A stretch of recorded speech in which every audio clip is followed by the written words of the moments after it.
Good morning, everyone. Madam Clerk, roll call, please. Supervisor Brandow. Here. Supervisor Magzig. Here. Supervisor Mendez. Here. Supervisor Pacheco. Here. Chairman Quintero. Here. All present. Thank you. Welcome to the Tuesday, November 7th, 2023 meeting of the Fresno County Board of Supervisors.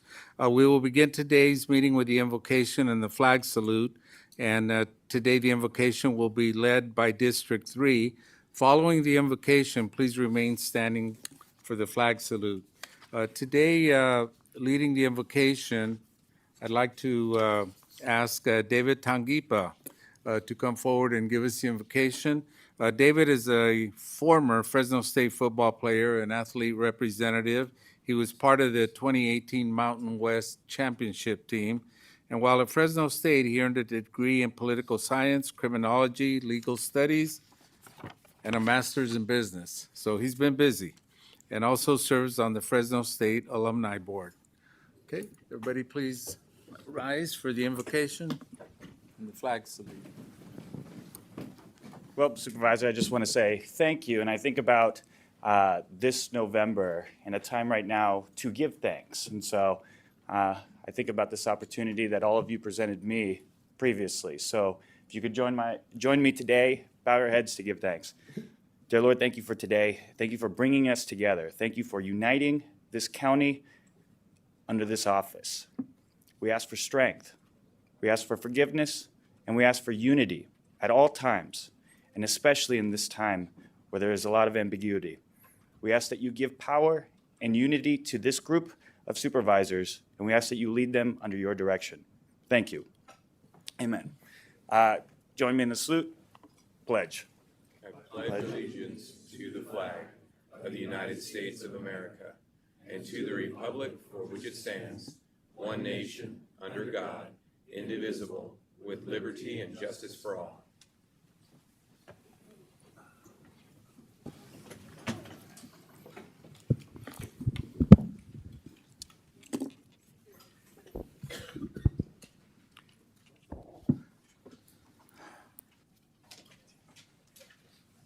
I'd like to add that the agendas in Spanish are in the back or with the clerk's office. Other languages are available in the online version. Instructions are also in the back. Las agendas en español están al fondo o con la secretaria. Otros idiomas están disponibles a la versión en línea. Las instrucciones también se encuentran en la parte posterior.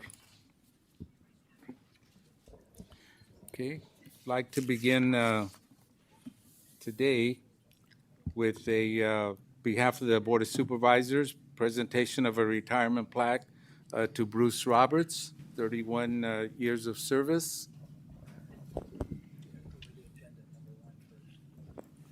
You're right. You folks out there got me nervous. So first, I'd like to begin with the approval of the agenda. Item number 1, approve agenda. I'll move for approval. Okay, we have a first and a second. All in favor? Aye. Opposed? Motion passes. We now move to item number 2, approve consent agenda item numbers 28 through 63. Is there any member of the board that would like to pull any item? Okay. Any members of the public? Yes, I would like to pull items 37 and 38. 37 and 38? Okay. Noted. And clerk, when will we be bringing those forward? 37 and 38 will follow item 10. Okay, that'll.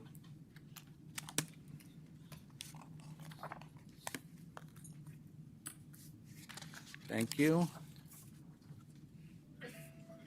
Mr. Chairman, I just wanted to make a note that I'm going to recuse myself from item number 12. So when the time comes, I'll do that, but I just wanted to make sure I remember to mention that. Thank you. So noted. Okay. You may entertain a motion Number and second for this Okay, we consent. entertain a motion moved. to approve. We have first and a second. All in favor? Aye. Motion passes. Thank you.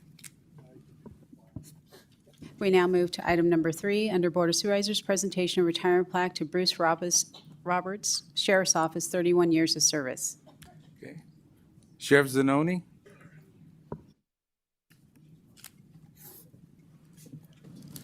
Good morning, Chairman Quintero, members of the board. Today we're here for Bruce Roberts, who is a longtime county employee and Sheriff's Office employee. Bruce started his career with the Fresno County in 1992 with the Department of General Services. In 1998, he transferred to the Sheriff's Office, where he finished his career in August of 2023 as a senior accountant. Bruce and I started at the Sheriff's Office the same year, full-time, so that's good. And then Bruce decided that he didn't like me, so he decided to retire in August. I was a little disappointed, but he's got a better job now. He's working as an instructor at Fresno City College, and he's doing really great things over there, and he's helping mold youth and young people that are coming up in the world. So hats off to Bruce. You know, Bruce was always a valued team member at the Fresno County Sheriff's Office. I can remember seeing him as I'd be walking the halls, and Bruce has a very interesting sense of humor, which you will get to hear in just a few minutes because he has some things he would like to say to all of you. But one thing, he was always willing to assist others, and he was one of those employees, not that I stayed late a lot, but if I did, he was there working. He was a very, very dedicated employee, and we were very, very sad to lose him, but he is on to bigger and better things, and he still has a smile on his face, so he must be happy. He always had a can-do approach and a very positive attitude. In closing, I would just like to say, Bruce, thank you and congratulations to you and your family, and I wish you the best of luck on your future endeavors. And as you played the song on your retirement lunch, don't forget me when I'm gone, and we haven't. It was August, here's November, and we're back giving him an award. So with that, Bruce Roberts.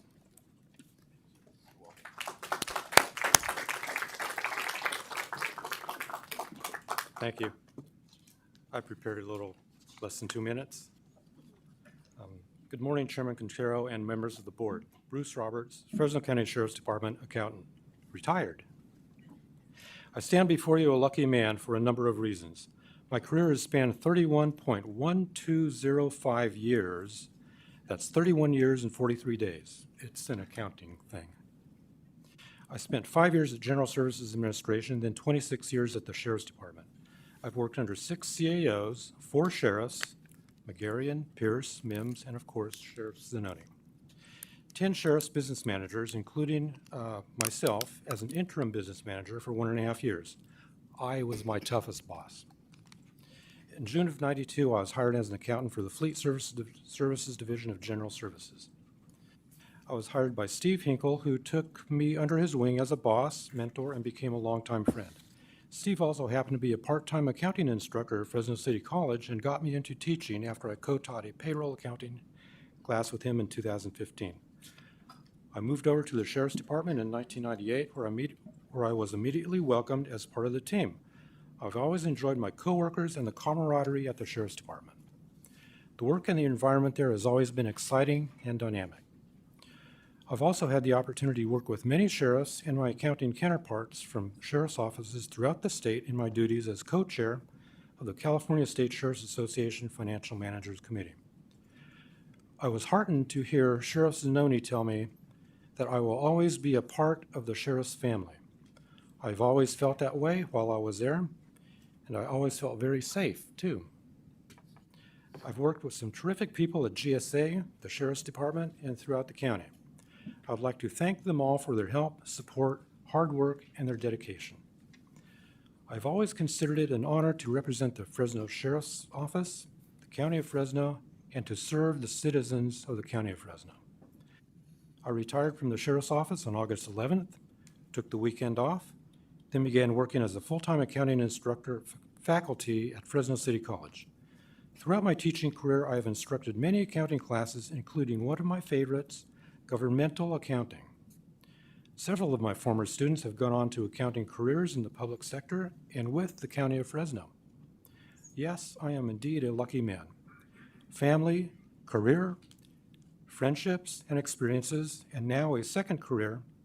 Altogether, my retirement experience has so far provoked a reflection of the highs, the lows, the challenges, and the victories that we have faced over the past 31 years.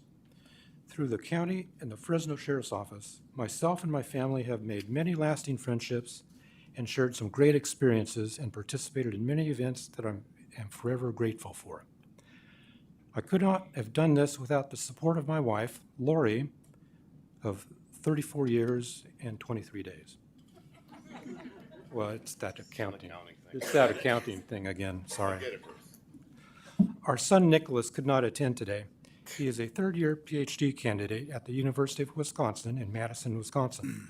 He is doing research in computer science machine learning, but he will be home for Christmas. I would like to thank the board and Sheriff Zanoni for taking the time to meet with me today. Thank you, Bruce. Is there any comments from the board? Bruce, do you have anybody from your family that's here today that you'd like to introduce? My wife Lori is here with me.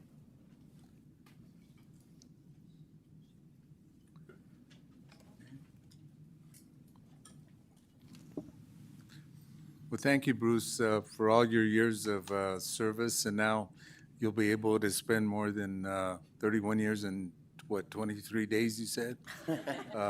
Right.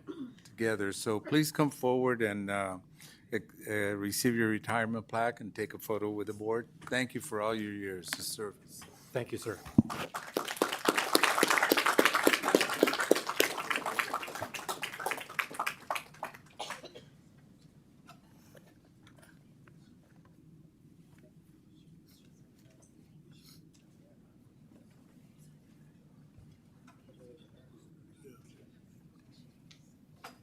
Don't hesitate to come back.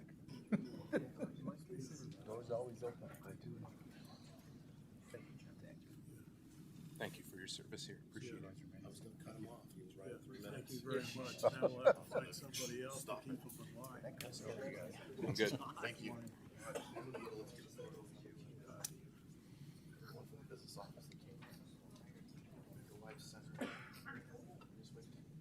Good job, Sheriff. Yeah.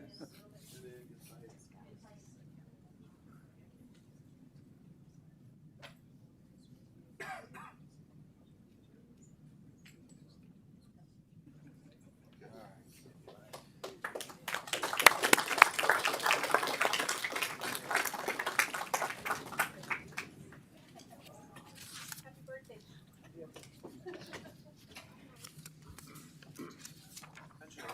We now move to item number 4 under Chairman Quintero, adopt proclamation recognizing Veterans Day. Today we'll be recognizing Veterans Day, which will be on November 11th. And today we have with us Sanja Pugue, Oralia Gomez, Kyle Pennington. No? Yes. Good morning, Board. Sonia Bugay, Department of Social Services, and I'm here to introduce our Fresno County Veteran Services Officer, Kyle Pennington.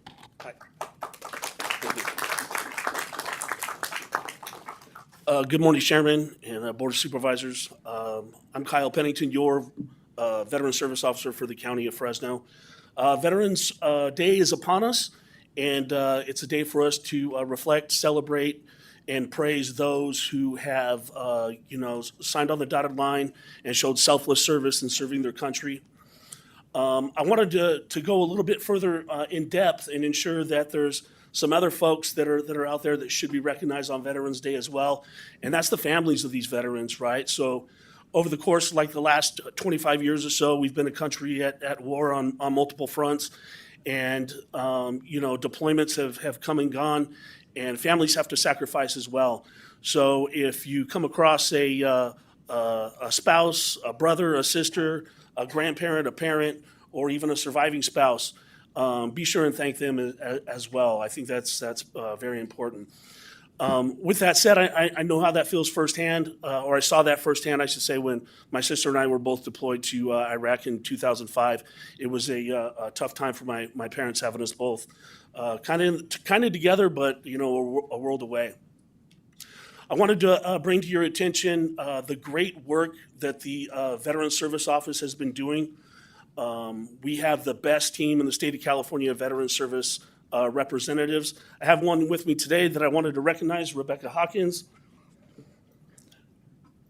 The 4 service reps that we have in the office service about 40,000 veterans in Fresno County, which is pretty remarkable when you think about that.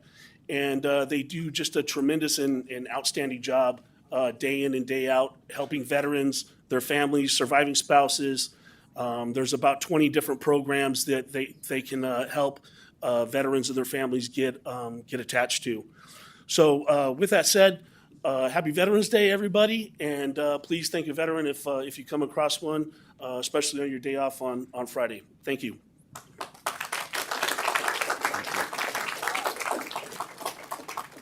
Sandra, is there anyone else from the department wants to say a few words? No, we appreciate your board's support of this department. Of our department, we have added during the budget hearings 2 additional veteran services reps, and I know Kyle's looking forward to hiring them and increasing this office. During the past year, we have increased our services to veterans and partnerships across the board with other veterans organizations to increase both working with VA, but also addressing housing, homelessness, employment, and actually access to our other services for our veterans. So thank you for the proclamation and recognizing this important work and for recognizing the contribution our veterans do for our community. Do we have any comments from the board? Okay, Supervisor Magzik. Yeah, so we have many great veterans organizations throughout our entire county as well, from Clovis to Mendota, Sanger over to Reedley. And so I know this weekend I would encourage folks to enjoy many of the parades as well as bands, concerts that are going to be taking place. But Kyle, I want to thank you because I know you've worked specifically with my staff, helping individuals receive benefits that are veterans right here in the area. You're doing a great job, so thank you. And on that note, Mr. Rios from the Clovis Memorial District was here. He was going to present after me, but he had to leave for an emergency that he had back at the Memorial District. What he was going to talk about was the collaboration that we have within Fresno County. We're very lucky that all the veteran service organizations here pretty much work in the same direction. It's not like that in a lot of other counties where different organizations, some of them grant funded, some of them state funded, will be almost competing for veterans to get them, on their list and accounted for and things like that. We don't seem to have that problem here. We work pretty seamlessly together with all these different organizations. And one more thing that I had forgotten to say, the Veterans Service Office is pretty unique in that when the service representatives are doing these disability claims and a veteran is awarded a disability claim or back pay or something, that's money that's going back into the economy. And this past year, the veteran service representatives were directly responsible for over $5 million going back into the economy that was awarded to our veterans this last year. Any other comments? Okay, wanted to thank you, Kyle. The Office of Social Services, it's really an asset in our community to have your office located there. A lot of the public doesn't realize all the services that the county can provide, especially for our veterans. And also taking note that, of course, Veterans Day is the 11th, and there's a lot of the freedoms that we enjoy because of their bravery.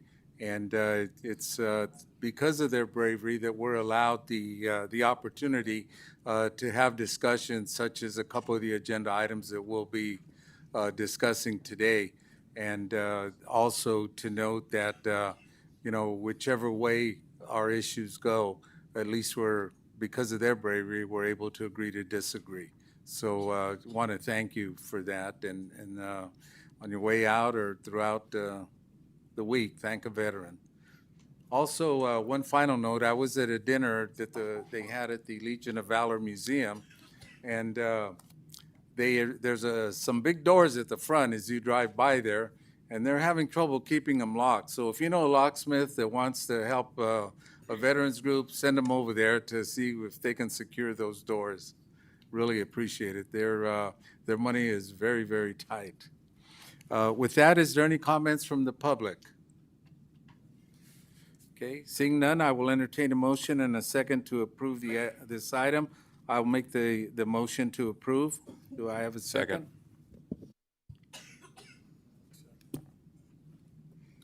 Okay, Supervisor Magzig, second. All in favor? Aye. Opposed? Motion passes. Please come forward, accept the proclamation.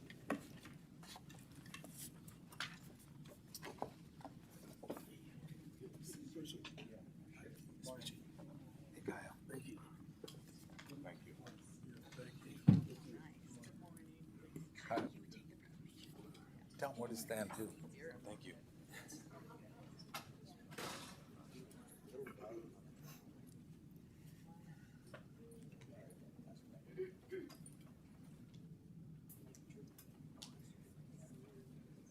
Thank you so much. Thank you.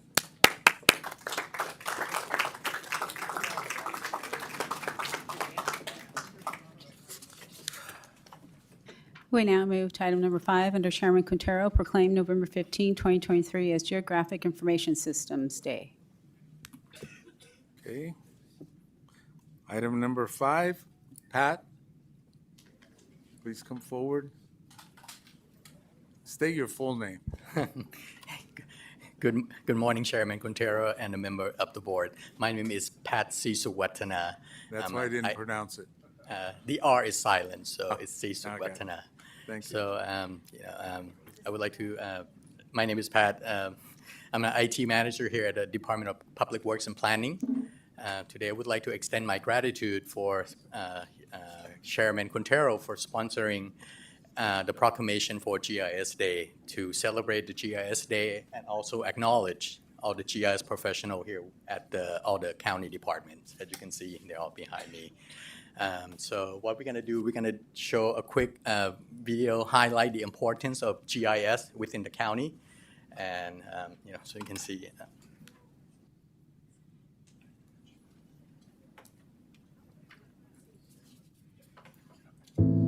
GIS stands for Geographic Information Systems. It's the data side of maps. It's super important for decision making because we can update the data that underlies it, at a moment's notice if need be. And that happens like in emergency situations where what's happening on the ground is constantly changing. GIS is a tremendous communication tool. During the recent storm events, the representation of the facts, the data, the flows of the channels and everything else were real-time updated. There's always some type of spatial data, something that we could leverage from either the satellite, from GPS, anything that has a latitude and longitude, we can map, we could put it on the map. What I really love is being able to make a map or something that's really useful. And then once we have something propped up and ready for them to use, and they see that value and they're getting that value. Our community is tight, but we keep each other informed pretty good. And I love that. I love that communication because now I know oh, okay, we have that available. I could bring it in for my deputies or I could bring it in for the dispatchers so they could be better informed and help the citizens. It's one of the coolest things that I've been a part of. If there's a project that involves mapping or data, whatever it may be, we're excited.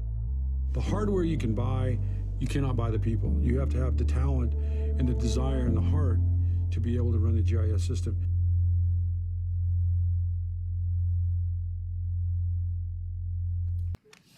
Yeah, thank you, board. I'm excited to have all of our GIS analysts in the county gathering with me right now. Teresa is heading up our next generation 911 that heavily uses GIS. We have our elections folks that are making sure that everyone's getting their correct ballot. Your name, please? What? Oh, sorry, Ryan Lopez, Senior Information Technology Analyst. And then we have ITSD that's supporting the infrastructure of GIS for the county and really helping educate the rest of the county on how to use this product to kind of deliver that message or whatever story that we're trying to tell and get out to the public. And this is our group of people. So thank you so much. Are there any other comments from the GIS group? Okay. We like maps. Okay, is there any comments from the board? Supervisor Mendez. I think a lot of people don't understand how important your job is and, you know, how reliant we are now on technology. I mean, probably 20 years ago, we used rudimentary maps for everything, where you can actually have the technology to lay stuff over and, you know, pull it. And it just, but it takes a lot to support that. It's not that easy. So I just commend you on the work that you do is very important.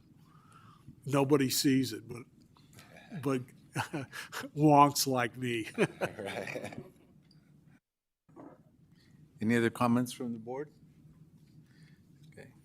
I just want to thank you for all the, I mean, it just seems since I came here, it's just grown by leaps and bounds, the technology that's really come into place and how advanced the county's become with that, because I know if I call Steve White, I know I'll get an answer quicker than if it was the old days. So thank you for that.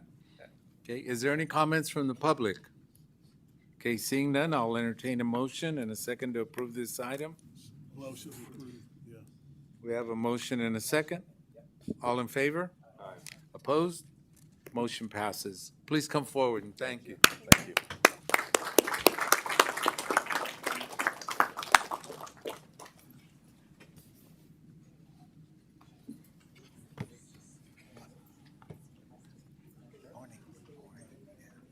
Thank you. I like your hair. Thank you.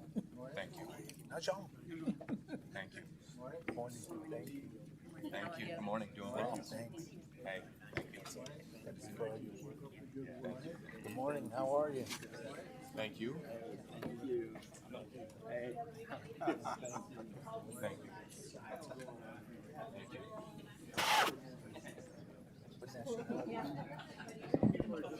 you. So, Okay, who's going to handle this one? The one in front.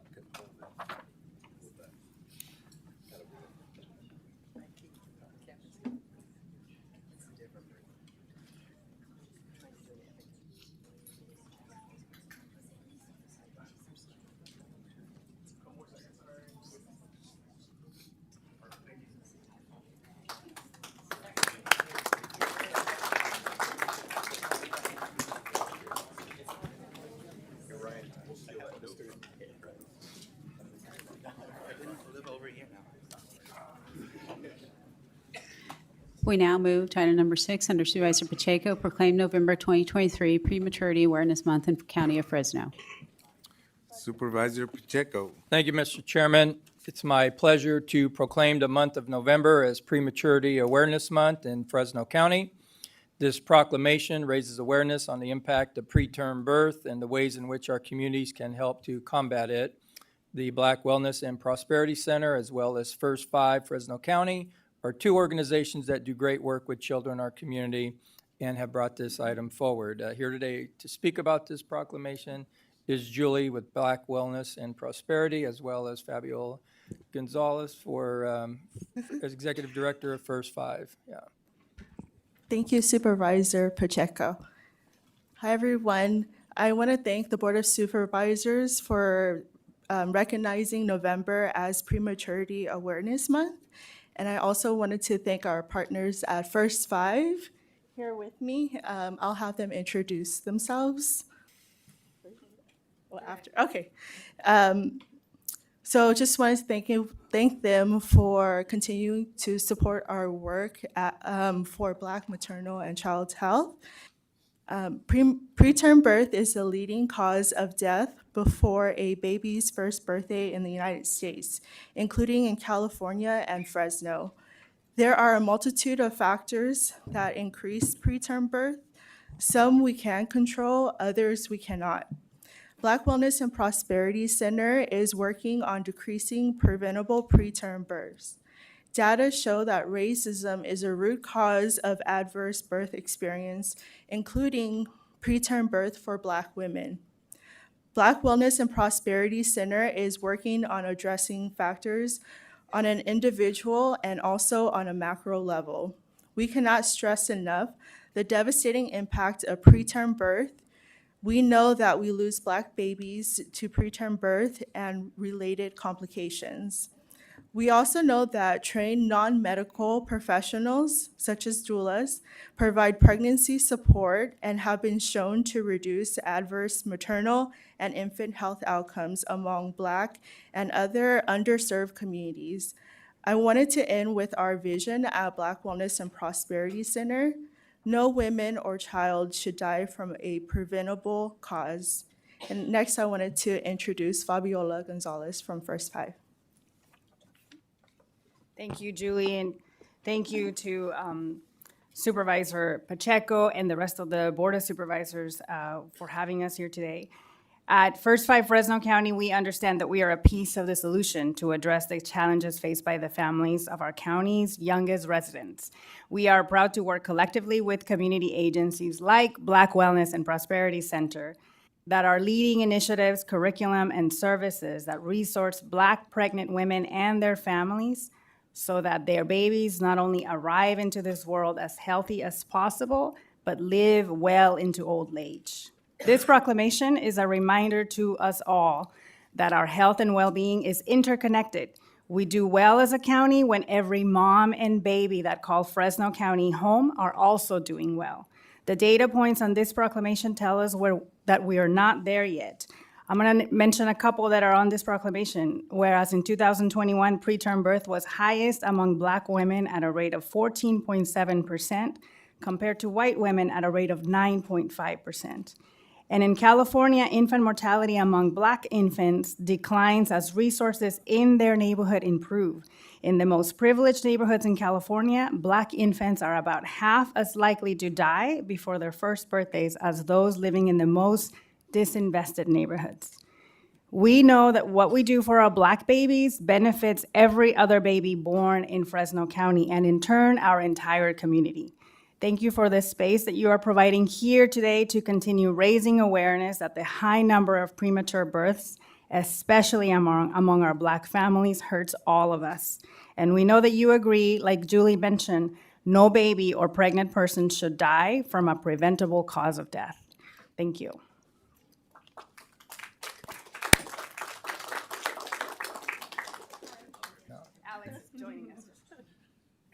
Alex counts the money. She doesn't like to talk. All right. Yeah. Is there any comments from the board? No. Seeing none, any comments from the public? Okay, with that, I'll entertain a motion and a second to approve this item. Mr. Chairman, as the chairman of First Five Fresno County, it's my pleasure to proclaim the month of November as Prematurity Awareness Month in Fresno County and make a motion as such. Okay, we have a motion and a second. All in favor? Aye. Opposed? Motion passes. Thank you. Please come Please come forward. forward. Yeah. Thought you were going on, so. No.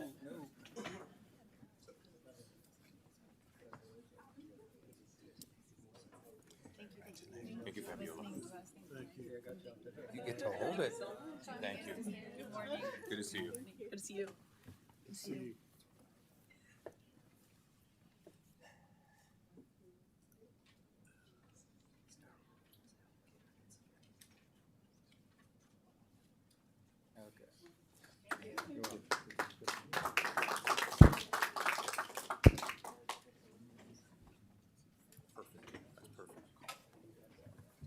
We now move to item number 7 under Supervisor Magsa, proclaim November 2023 as National Adoption Month in the County of Fresno. Yes. Supervisor Magzik. Thank you, Chairman. And I think we've got a couple of representatives here from DSS that are going to come forward. So just a couple of statistics that I wanted to throw out there, and these by no means have I gathered. This is just me doing some deductive reasoning. But statewide, there's roughly 47,500 children in the foster care system. This is as of, in 2022, as of July 1st, 2022 through June 30th of 2023. In that period of time, the county of Fresno had 2,400 kids. The reason that's significant is Fresno County, our population's right at about 1 million people. State of California population's 40 million people. Fresno County makes up about 2.5% of the state's population, yet when it comes to kids in our foster system, we have about 5% of the total kids in the foster system are right here in Fresno County. But in addition to that, I also wanted to state that during that same period of time last year, I believe there were 327 children that were adopted by families here in Fresno County. We need more parents that are interested in adopting the most precious resource here in the county, which is our children. And it breaks my heart, the numbers of kids that have to go through that process. And because at a very young age, children's identities are being formed, and growing up in a loving environment is just so important. So the work of our Department of Social Services, the work of the individuals that work with our foster children is so important. And today we've got representatives here from DSS to share a little bit more about National Adoption Month and the significance of this proclamation. Great, thank you. Good morning, Chairman and members of the board. Thank you for recognizing November as National Adoption Month. My name is Dalvin Baker, Deputy Director with Fresno County Department of Social Services. Also present is our Director, Sonia Bouguet, and Division Chief Jessica Carrillo. Fresno County has approximately 2,300 children involved in the dependency court system. As a department, we are committed to providing safety, permanency, and well-being to each child we encounter. When we look at permanency, we want to ensure that children have a safe, loving, and lifelong connection to family. Ideally, the highest level of permanency would be with a parent. Unfortunately, that is not always possible. As a county, we are thankful for a community who has continued to open their hearts to our children and provide permanency to our children by way of adoption. Over the last year, our department has finalized the adoption of 327 children. We are grateful to the community for their commitment to our children. On November 17th, our department, in collaboration with the dependency courts and our community partners, will host our 27th annual Adoption Day event. Jessica will present more on the day's event. Thank you. Good morning, and thank you for this time to share our very exciting event for Adoption Day. We've been doing it several years in partnership. As Dalvin said, our event this year will be November 17th in the afternoon, and we will leave you personal invitations for you all to please attend this lovely event. This year, as always, we have partnered with our dependency judges to set aside an afternoon to bring forever families to 30 families that have committed to adoption. Both community resource families and relatives are adopting this year. This year, our age range is from 1 year old to 17 years old, and we're really excited about that.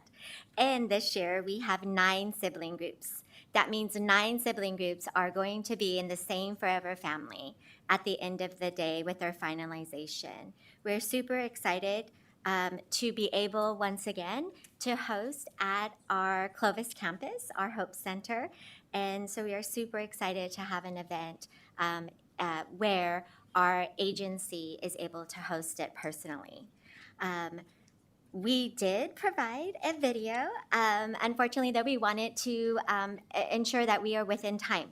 But I wanted to announce, please take a look at our event day video on our DSS YouTube channel. So as always, go ahead and Google it.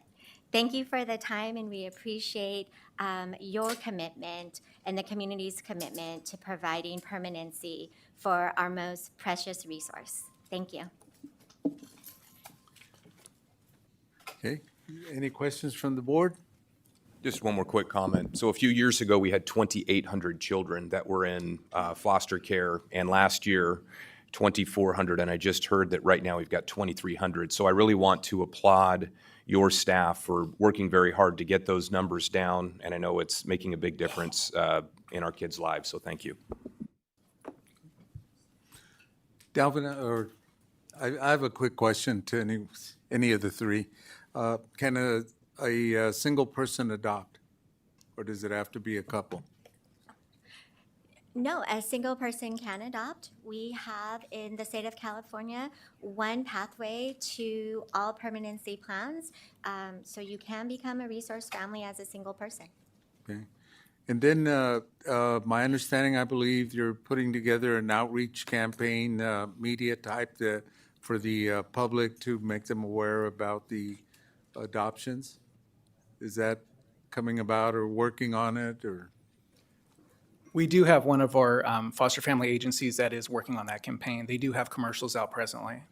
Thank you. That's the board I'm on, so that's why I wanted to make sure that we got the information out early. Thank you. With that, I'll entertain a motion and a second for this item. So moved. Mr. Chairman, would you like to open it up to the public before taking? Not really. Oh, okay. No. Any comments from the public? Okay, seeing none. We have a motion and a second. All in favor? Aye. Aye. Opposed? Motion passes. Thank you. Please come forward.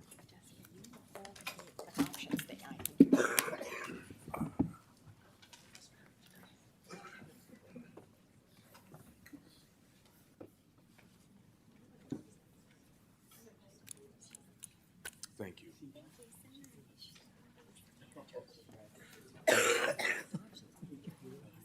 Sonia, thank you.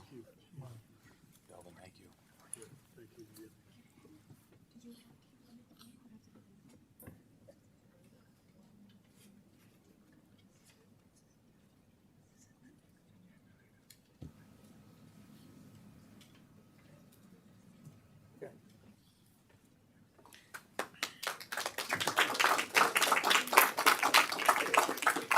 We now move to item number 8 under Supervisor Magsick, receive verbal presentation by the Sierra Resource Conservation District.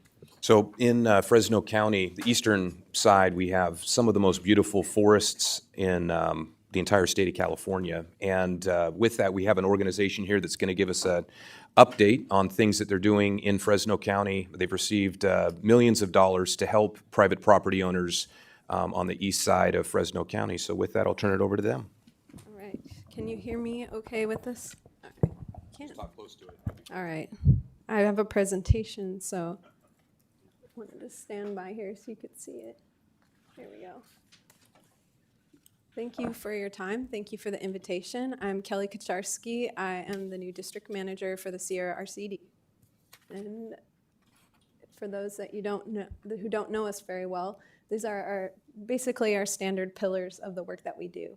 Everything has to be representing good stewardship. So that's not just of our natural resources, saying that these, land, air, and water is something that is handed to our care for this time, and we want it to be in good care when we pass it on to the next generation.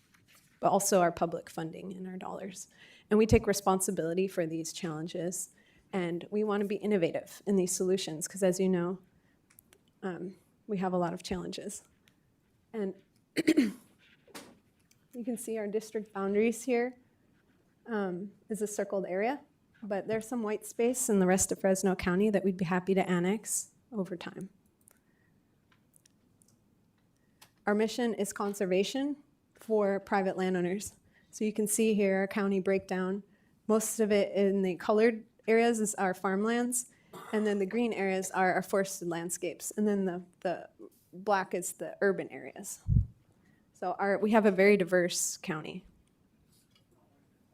This is our team. We've grown exponentially since 2020. The Creek Fire had, I think, brought to the attention of myself as a younger person and a bunch of other people how important it is we need to protect our forests and how it affects all of us. So you can see we have about 15 staff. We're about $12 million in funding, and we have 27 current projects. Our programs, they're designed around clean air, clean water, healthy forests, productive and regenerative agriculture and rangelands. So our 3 programs, forestry and watershed, ag and rangeland, and biomass, which might be a new idea for some folks. But I just wanted to show again how much we've increased in the last few years at about 122% or 200% in our KPIs. So what Supervisor Magsig was referring to is that more and more people are feeling unsafe, living up in the mountains, knowing the risk of wildfire, and we're getting more and more requests. Everything that we do is invitation-based. We do not go on a property and tell people what to do. We go when we're invited and we give recommendations, and folks are more than happy to take our recommendations. And then from those recommendations, we may be able to provide some services, including defensible space, home hardening, and also supporting the formation of Firewise communities. We got the first 1 or 2 Firewise communities in the county in the last couple of years. It is a national program, and we're very excited that our residents want to self-organize as community groups, because when they work together, their fire safety increases. And so we have funding to support these groups as they get formed. Again, on the right, you can see at the bottom, a lot of the work we do is the community coming together. And it's difficult to articulate the impact of the creek fire, but we've been working and will continue to work long-term for the recovery effort. The Red Cross sponsored CRCD and the Creek Fire Recovery Collaborative, they've built about 30 homes, which is a huge success. But there are so many that haven't been able to afford rebuilding. And our private landowners really are stewards of our natural resources, so we want to support them. And you can see here, we've done so many volunteer work days, which is hard work. Folks come out, they get all dirty, they work really hard, they bring their families, and we help create that defensible space and recovery for their home. And then we are looking at a lot of reforestation as well.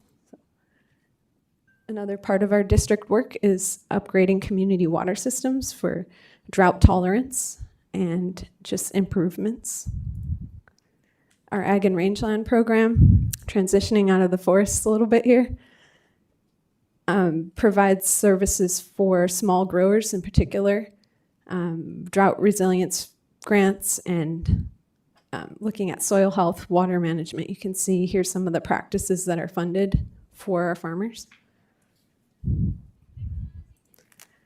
And overall, these challenges are very large. We're talking drought, wildfire, water quality, overdraft. You can see this map here, how the size of wildfires has increased dramatically. It's hard to really wrap our minds around. And so we're looking for solutions, not just keep on, every little bit counts, we're doing that, but we're also trying to enlist the marketplace. Can we build innovative solutions like a biomass plant that would convert this biomass to an energy source? Renewable diesel, sustainable aviation fuel, hydrogen, graphene, wood vinegar, and biochar. Those are some of the things that we're looking at. The state economic development group right now, SURF, now California Jobs First, is looking at this is potential investments for our 4-county area, including Fresno County. Also looking at soil technology. Is there a way to sequester carbon, retain moisture, and do something with all this biomass up in our forests and in our ag lands when folks can't burn anymore? So we have a lot going on. We're happy to keep expanding and growing as the people of our county ask us to. And so I thank you for our time to reintroduce ourselves. Thank you.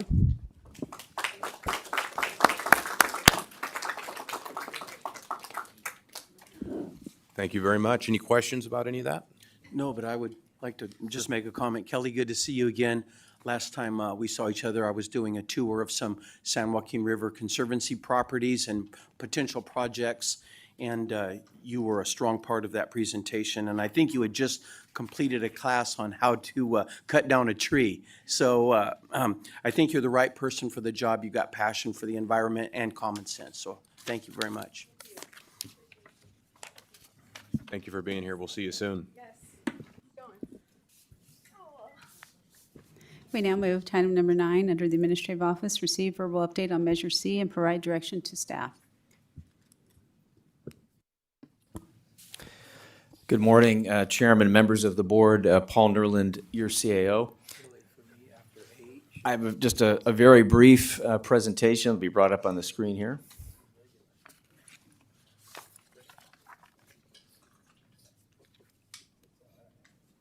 While the presentation is coming up, we're going to talk just for a minute about Measure C. So, as you know, our county has 3,479 center line miles, which is the most roads to maintain in the state of California. As Stephen White reminds me often, we've got a lot of roads to maintain, and Measure C is a critical piece of that. So you understand the staff part of this item. Bernard Jimenez and myself serve on the Fresno COG Advisory Committee, Stephen on the COG Technical Committee. of course, Supervisor Mendez and Brandel on the FCTA board, and Supervisor Quintero and Brandel on the Fresno COG Policy Board. Let's see here. I think we need to move it to the presentation mode. So, while that's coming up, just a very quick update on a recent proposal that was brought forward. There we go.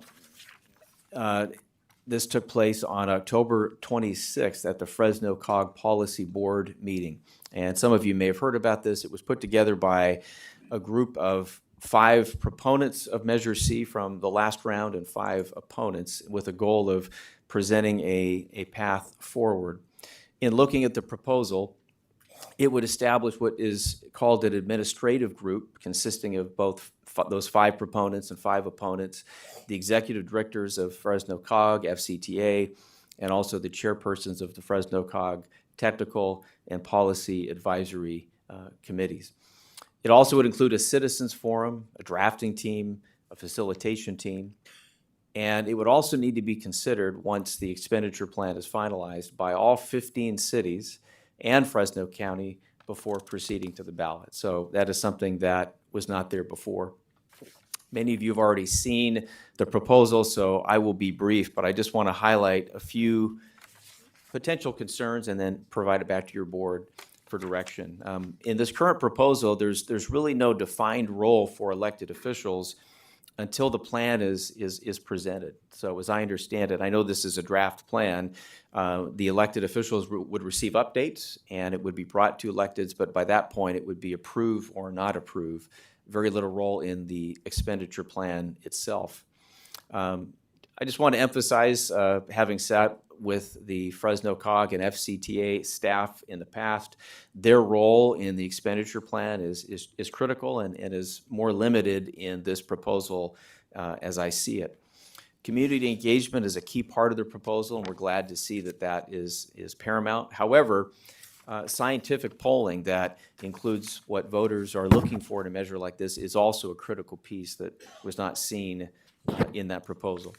The administrative team as proposed does not include taxpayer groups, local business leaders, or a cross-section of elected officials. And the other thing is the plan itself typically is something that your elected officials would make decisions as to the expenditure itself based on your accountability to the voters. Today, we also have Mike Leonardo and Tony Bourne here in the audience who may have some familiarity with technical questions, but I wanted to bring this forward, and I'll turn it back over to you for comments, questions, or direction. Thank you, Mr. Nerlin. And today is just a verbal update. No action is necessary. But is there any comments from the board? Any questions? Yeah. Supervisor Mendez. Yeah, I think the basic problem is this group of 10 were never mandated by anybody to present a proposal to COG. And with that, I'm very troubled by that. They were to basically to find out, hey, what's a path forward, not to present COG with a proposal. And they were supposed to have come back to, the other group. Now, and basically what they did is they defined no role for the elected officials. And really, Measure C needs to start off with a very scientific polling data that's not weighted by how big a gang you can put together to get in front of a group. So it's very scientific about what the people actually want without them being harassed and people telling them what they think they want. So I think that's very important, and I think that was cut out of the process. And this process was an illegitimate process and needs to stop, and we need to go back and formulate the bodies do on how to go forward. Any other comments from the board? Supervisor Maggs? Yeah, thank you, Mr. Randall. Chairman. So, I sit on FCTA with Supervisor Mendez and many other good folks that serve the community. I would say maybe half of them are elected officials, so it's kind of interesting that this proposal wants to cut out elected officials' input, because we really, at the end of the day, we represent people and viewpoints. So I have difficulty with that. But I guess I would start by thanking everybody who is interested in helping pass Measure C.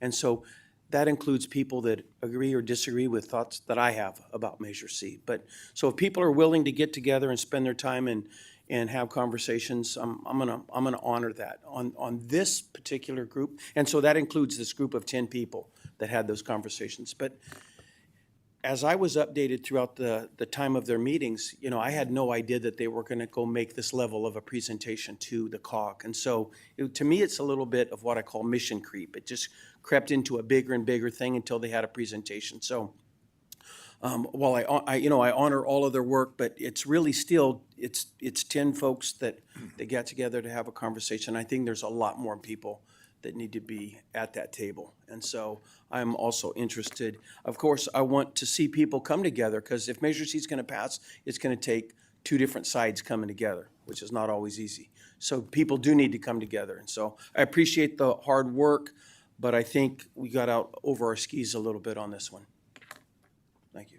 Okay, any other comments? Supervisor Magzik. Yeah, so I think it's critical for elected officials to be involved at the beginning, middle, and end of that whole process. And I'm okay if there's a subcommittee.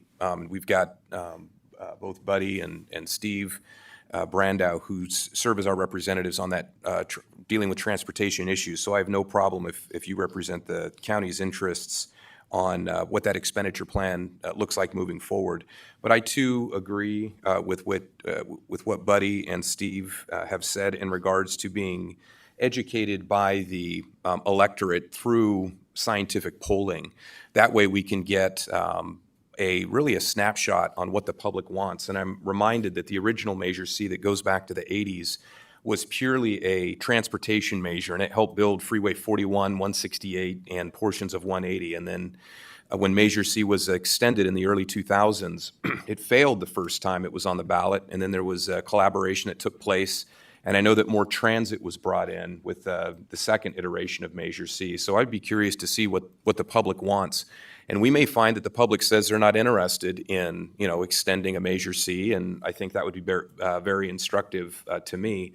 But they also may say that they want to get back to how the original Measure C was done, focusing on roadways throughout the county and within our 15 cities. So until we have that, I'm a little hesitant to really move forward with some type of process, and especially taking a lot of that power away from our elected officials. We are a representative democracy. The public has chosen the elected officials in our respective cities, and the five of us to represent their interests. So I would be very hesitant to give up that power to other groups that are not elected. Comment. I think, there could be, other groups that were against Measure C that weren't involved in this process at all.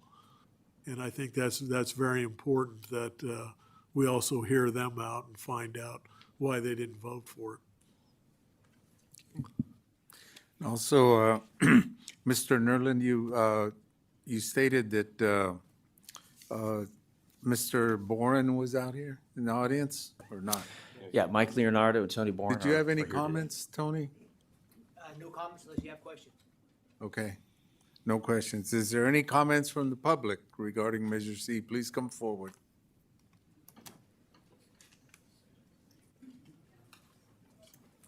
Thank you. In transportation. This proposal makes sure that when you make your vote, you all just said you think your voting power or your authority has been taken away. What it actually does is it allows you to make a more confident decision, because there has been so much work ahead of time going into from a variety of opinions of all the constituents of this county. And so if you're saying you want a scientific poll, but what we've seen when you go back and look at the history of Measure C, there's a lot of closed-door conversations. This uplifts transparency, and it uplifts the ability to make sure that your decision, when you make it, it has included a lot of different voices. And we actually, if you really look at that group that came forward and made that expenditure plan, those mayors, there was a lot of contention that went on in those conversations to come up with a proposal, because as Mr. Brandauer said, there was not a lot of agreement all the time. But what we know is, as a county, we need that money. And we need that money to be equitable, fair, and for our future, if we're going to develop, yes, but you cannot be leaving behind the communities whose roads and infrastructure is completely failing already. So this is something that we can historically do together. In this proposal, there is an advisory consensus proposal. You all still have your democratic voting authority. That is not taken away from any of the groups. Mr. Nerlin, as you showed in the presentation, all the different groups in that administrative form, those are all your technical groups that you rely on anyway. This is a back and forth conversation process. It's not, we said this, here, you either vote yes or no. You will be seeing this as it goes forward. You give your opinion, it goes back and forth. It's a conversation of real democracy. Thank you.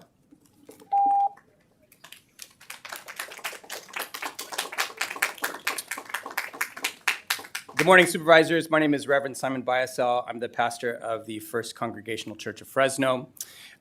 And I'm here to, one, recognize how divisive of a community, not just we are, but we are as a country. We are divided, I'll admit, because of religion. We're divided definitely because of politics, and we're divided because of ideology. That the old-timers say that this division has been as bad as it's ever been in their lifetime. And so I want to stop and I want to recognize that 10 people came together who are often seen as enemies, who have spent really a lot of their careers fighting with one another. And they stopped to listen to one another. And it wasn't easy. It was hard. It looked like it was going to fall apart before it even started. But here we have this example, this model of what it means for a community to come together. It is powerful. The scriptures say that a cord with... Excuse me, Pastor, are you addressing Measure C? Yes, sir. Okay, thank you. Yes, I'm talking about the 10 people that came together to address Measure C, who have united as one, who share a common opinion. It is important, if we are going to pass any kind of tax in this community, that it is not done divisively. In my understanding, the last time we had a tax passed in our community was when a coalition came together of unlikely people. Community leaders, politicians, presidents of hospitals, presidents of school, all coming together because they wanted their community to be a better place. This is the model that we have. This is the model that works. The model that does not work is when politicians hold on to power and they think that they know better than everyone else. That's when tax measures fail. And I think we can point to many examples of that. I don't want to point fingers, and maybe I just did. What I want to do is call us to something greater. To call us to put aside our ideological differences, put aside our political differences, and sit in the room with people who think differently than us, with the one common goal that we want our community to be a stronger, more equitable place for all people in our county. And you've had 10 people who have done this brave thing. And instead of starting things all over again and assuming that you can do better, let's turn to these 10 people and ask, how did you do it? And how do we move forward with you instead of against you? Thank you.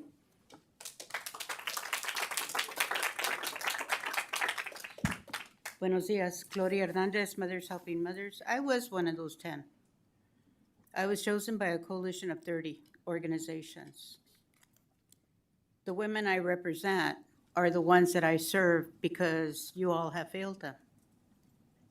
Every time the crisis happens, the drought, the freeze, I'm out there doing donations, gathering my people to go provide the stuff that you all are too busy giving to the Turkey Testicle Festival, the fairgrounds, Garlic Festival, etc., instead of dealing with the reality. One of the things that's really funny is the administrative group doesn't even vote, and you all are fighting for it. They don't vote. Lynn wanted a group to run, to make sure everything else ran. We hadn't thought about the administrative group until Lynn thought about it, the Clovis mayor. And we said, that makes sense. That makes a lot of sense, to make sure everything works, everything runs, everything flows. When we sat there, and I did 5 meetings, going on 6 now, I didn't get paid, I don't have a staff, and I set my personal prejudice aside to work forward. Because every time I go to Raisin City, Cantua Creek, Three Rocks, and I see the poverty, and the poverty is very stark when they have no roads. And yet, I'm being told that in North Fresno, they have walking trails, and they have faucets for water, for people to drink. And not only people, they have faucets for the dogs. For the dogs. And I can't get a damn sidewalk or gutters out in Three Rocks. Because you all have failed them. Because you are the county that represents the unincorporated cities. The COG has mayors. The FACT, whatever, have representation elected. If you look at the model that we're producing, it involves everybody. Having the community come together, excuse me, but you are also community. You can attend those meetings, you can vote. Nobody's stopping you from doing it. And we take it back to you all. And we give you updates every so often. And you have a right to say, hey, I got a problem with that. And then we take that information and we take it back to the community. So I'm really sad that Henry threw a monkey wrench in this. Henry, who missed 2 meetings. Henry, who lobbies everybody. I'm really sad that he came up at the last meeting, because one of our ground rules, remember, we had to have ground rules in order to sit at the table and be able to talk to each other. One of the ground rules is that 80% of us voted in favor of the model, we would go forward. It's only Henry that's against it. And you got to ask yourself why. You have the power. You get to vote. You get to decide Thank you, whether Ms. it goes Hernandez. forward or not. I'm not finished. Because you didn't ask 3 them minutes. questions, I'm answering sorry, your it's questions. 3 minutes. Um, You know the rules. You've You know been why here they didn't before. vote for Measure C? You guys paid $2 Sorry. million to try to pass it. We only used 300,000. Thank you, Ms. Hernandez. And we beat you.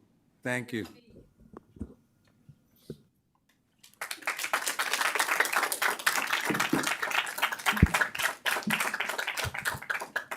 Good morning, Chair and Supervisors. My name is Sharmura. I am with the Youth Leadership Institute. We are a part of the group of 10 that is working to develop this process to renew Measure C. As an organization, we have school-based and community-based programs in communities across Fresno County, such as the cities of Kerman, Reedley, Orange Cove, Selma, San Joaquin, City of Fresno. And we have school-based programs in 12 of 15 school districts in the county. We directly engage more than 1,500 young people in our programs each year, and many more through our events and activities.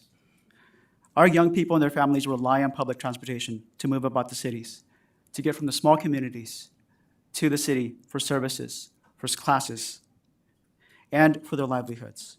We can say more, but we would much prefer to let our young people speak through the community forum process as outlined in the proposal. We support a local transportation tax. We need each other, as this process has shown, and our community to successfully pass a measure. We work together in this group of 10, despite our differences in perspective, to reach an agreement on a process. We worked with Mayor Dyer, Mayor Ashbeck, Mayor Beltran, and Scott Miller to reach consensus on this framework, and it has received support from the majority of mayors on the Fresno COG Policy Board. We ask that you provide, that as you provide direction to your staff, you direct them to support the renewal process developed by this group. Thank you.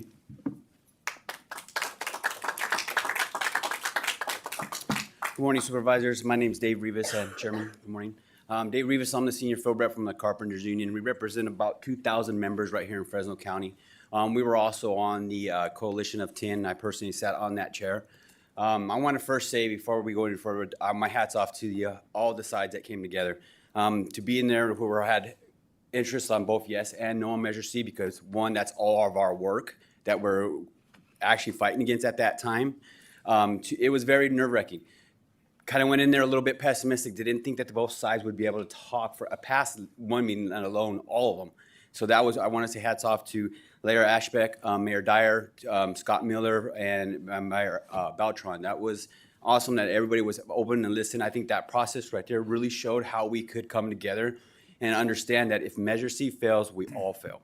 It really is. I mean, that's a lot of work and a lot of opportunities for the constituents of this county to go to work, to better our streets. I do not believe that it does take away their power of the electeds because ultimately always, even us in the room said, hey, you guys are the final decision on every step of the way too. Bring it to there. It just has more community input. For our perspective, we don't even get anything out of it. We have to attend the meetings in order for us to get our language that we all were complaining about labor language.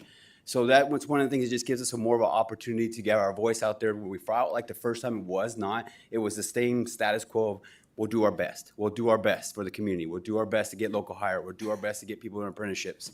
I think it has a little bit more effort for us to be able to be at the table and talk. So I would really encourage you guys to, this has, to me, 9 out of 10 in politics, to ever get 9 out of 10 people to agree to say, yeah, this could be the framework to go forward, should speak volumes to this board.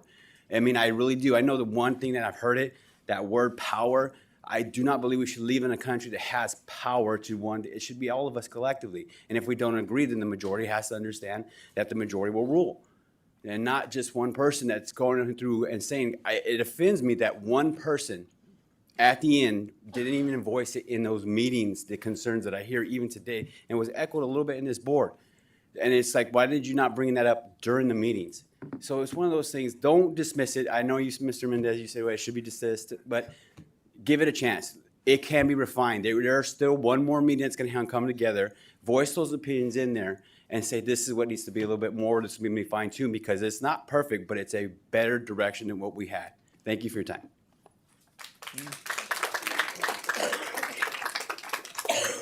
Thank you. With that now, there's no motion that's required on this item. It's a verbal update, and Mr. Nerlin, you'll be working with staff on the direction we're going. I just want to say one thing. Yes, It's Supervisor not- Mendez. It's not one person, because even Alma and even Lynn couldn't defend that deal actually going to COG as early as it did. And I think we need to have other groups that we sit down with and not just one group. Item number 10, clerk. Item number 10, under Supervisor Brandow, adopt a resolution establishing a Parents Matter approach to reviewing age-appropriate children's books in Fresno County libraries and direct staff to return to the board within 90 days with bylaws for implementation of Community Parent and Guardian Review Committee. Okay, Supervisor Brandow, it's your item.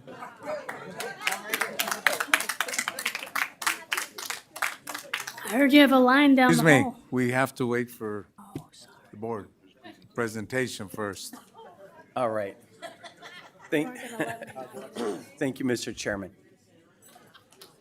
Well, hopefully this will be less controversial than Measure C. Today, I just want to introduce my Parents Matter Act to my colleagues, but in all reality, they already received documentation when the agenda goes out. I also held a press conference last week so that I could kind of get the discussion out in the public prior to today so that we wouldn't have to rehash every single item today. So I'm going to do kind of a short form overview of how I got to the Parents Matter Act, and then I've got more detail if my colleagues want it. So I want to start by saying this really all got started by a phone call from a parent. And a parent told me that his wife and 3 daughters had visited the Clovis branch of the Fresno County Public Libraries that day and had seen a number of books that really he had serious concern with. And so he wanted to talk to me about those books. He sent me photos of some of those books and asked me how, why, who makes these decisions, how does it all happen? And so really, I didn't have a lot of the answers myself, so I just started that same day by making some phone calls to our CAO and said, here's some of the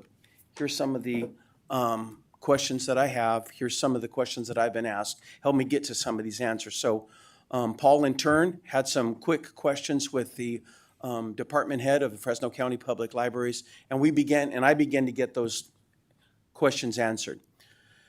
And the very next day, I decided, I'm going to go down and actually visit the Clovis Library myself, because so I've been hearing about this concern.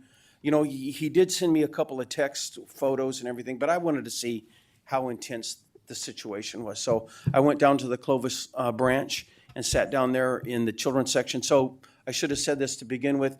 We're talking about the children's section. Okay, children's section, picture books. And so I sat down amongst the picture books and started looking at the ones that I had been told about. And I can understand real quickly why parents would have concerns about some of these books. Now, not all books, but there's a good chunk of books. And I'm not talking about in our library system thousands of books or even really hundreds of books, but there's a pretty solid smattering of several dozen books that have sexually graphic images, or they talk about complex, controversial gender issues. So these are the books that I started getting more and more complaints about, concerns about. I told a couple of my friends over at the Clovis City Council. I shared it with Supervisor Magzig because the truth is the Clovis branch is in his district. It's not in my district. And so, but I did go on to visit 2 libraries in my district as well as the downtown library right down the street. So I ended up visiting 4 of our mini libraries to kind of get a feeling or an overview of, what's going on. So before I go too much further, I always feel like when you have this conversation, you have to talk about the books themselves. And you really have to share the books themselves. Because if you don't, then the rubber never meets the road, and this is just a conversation to have on paper. And that's never good. It's not good to make decisions like that. So instead of going through all of these, here's 7 books that I checked out from the library in order to get, bring myself up to speed and be able to show people. I'm not going to go through all 7 of those books, but each one of them has an example. Some of these books, so there's two different situations that have parents concerned. Sexually graphic images.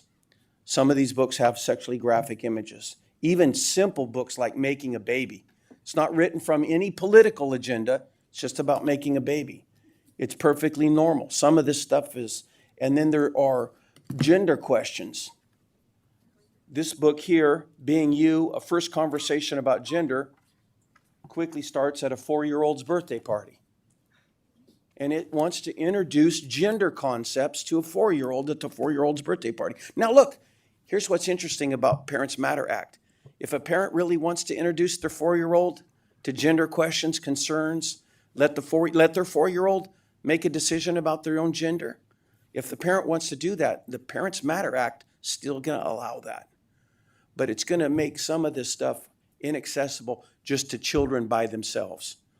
The next book, really, I'm going to illustrate by this poster.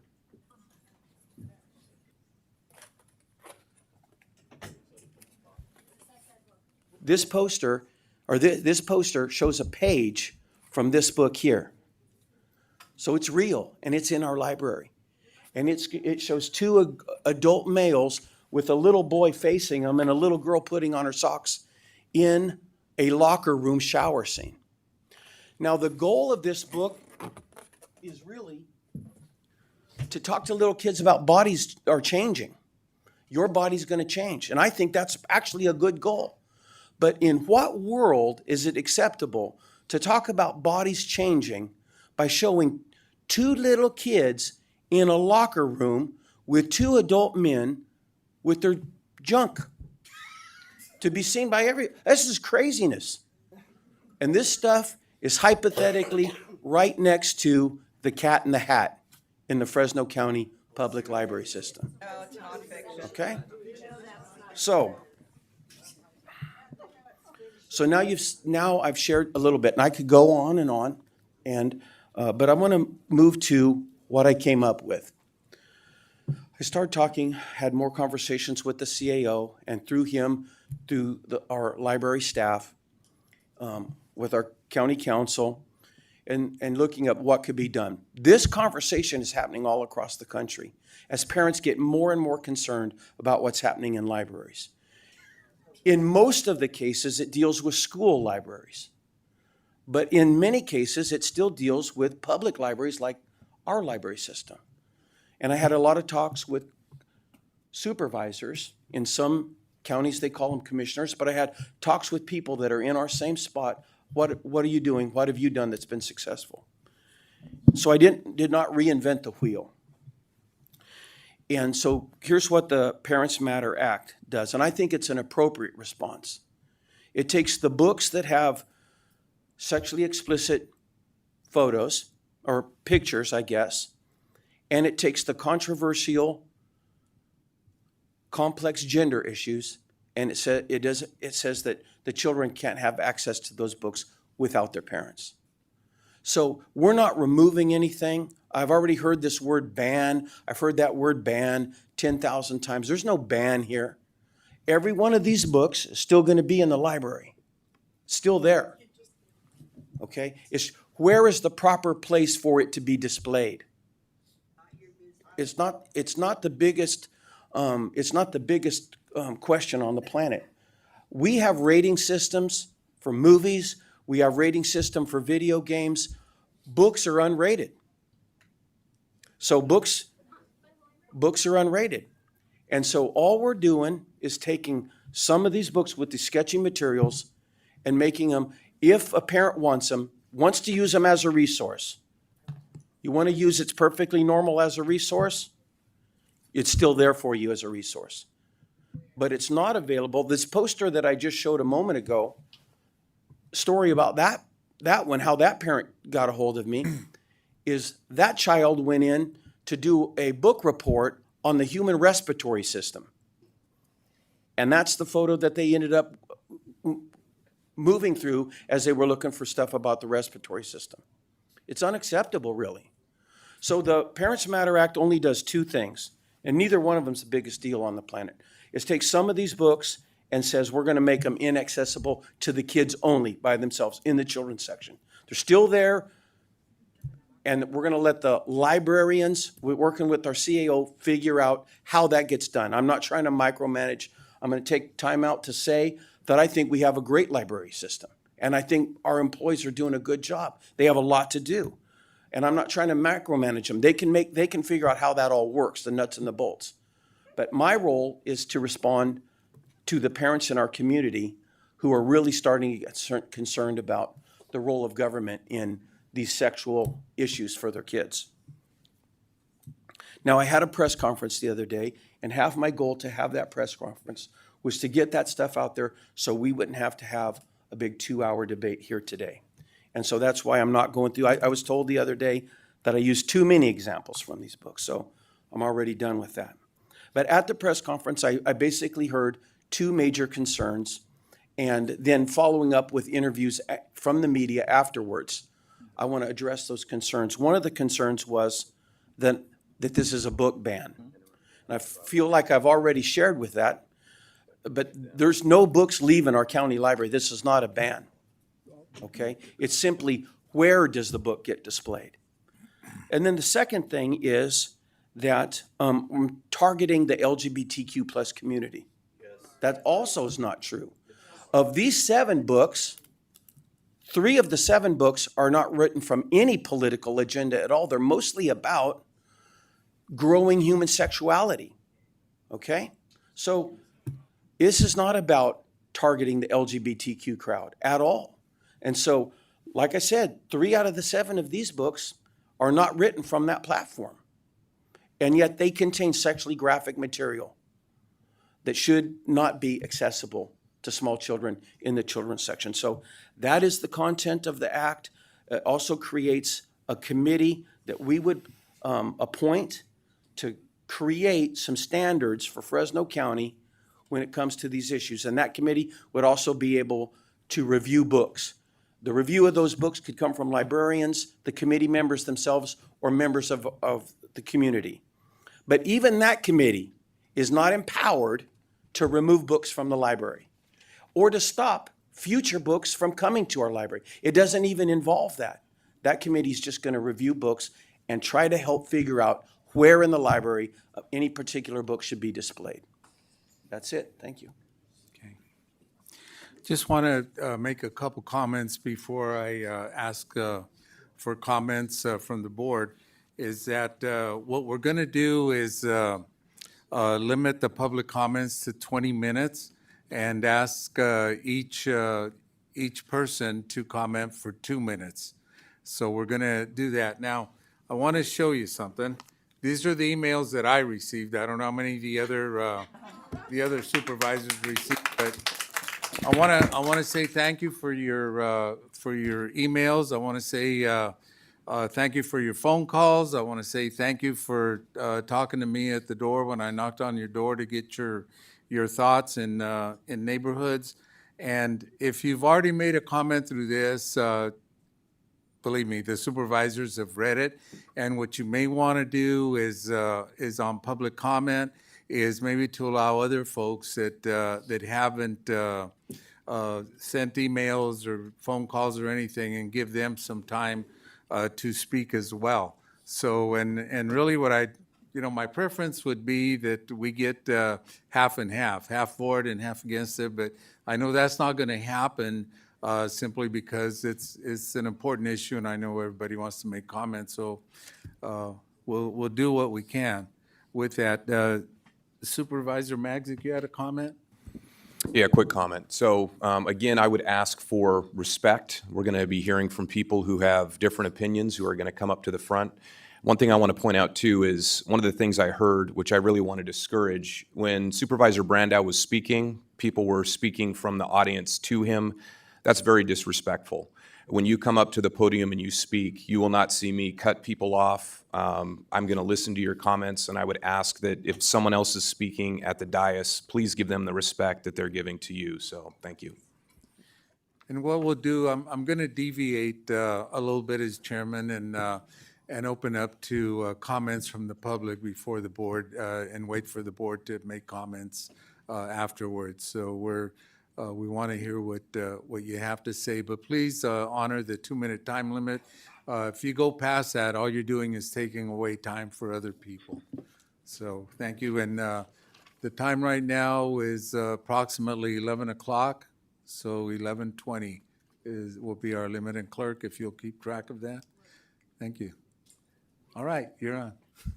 Sorry for our overzealousness. Jennifer Cruz, LGBTQ community member and advocate for human rights. She, her pronouns for the confused woman behind me who shouted a list of pronouns at me after moving my belongings and taking my seat this morning and saying quietly words like groomer at me.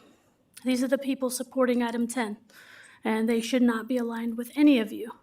As of 8 a.m., there were over 2,000 signatures and letters that were sent in to you all opposing this resolution. There was a letter from ACLU Northern California.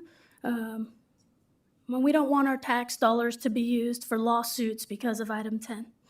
Each of you sit in a tax-funded supervisor chair, and each of you has also failed to take a stand for marginalized communities in Fresno County at different times.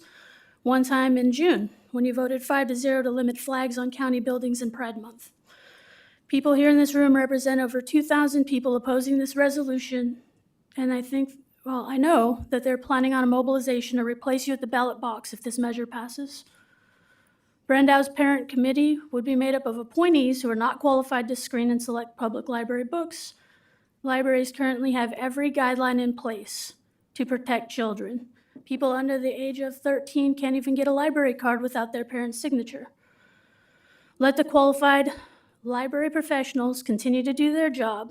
Vote no on this resolution.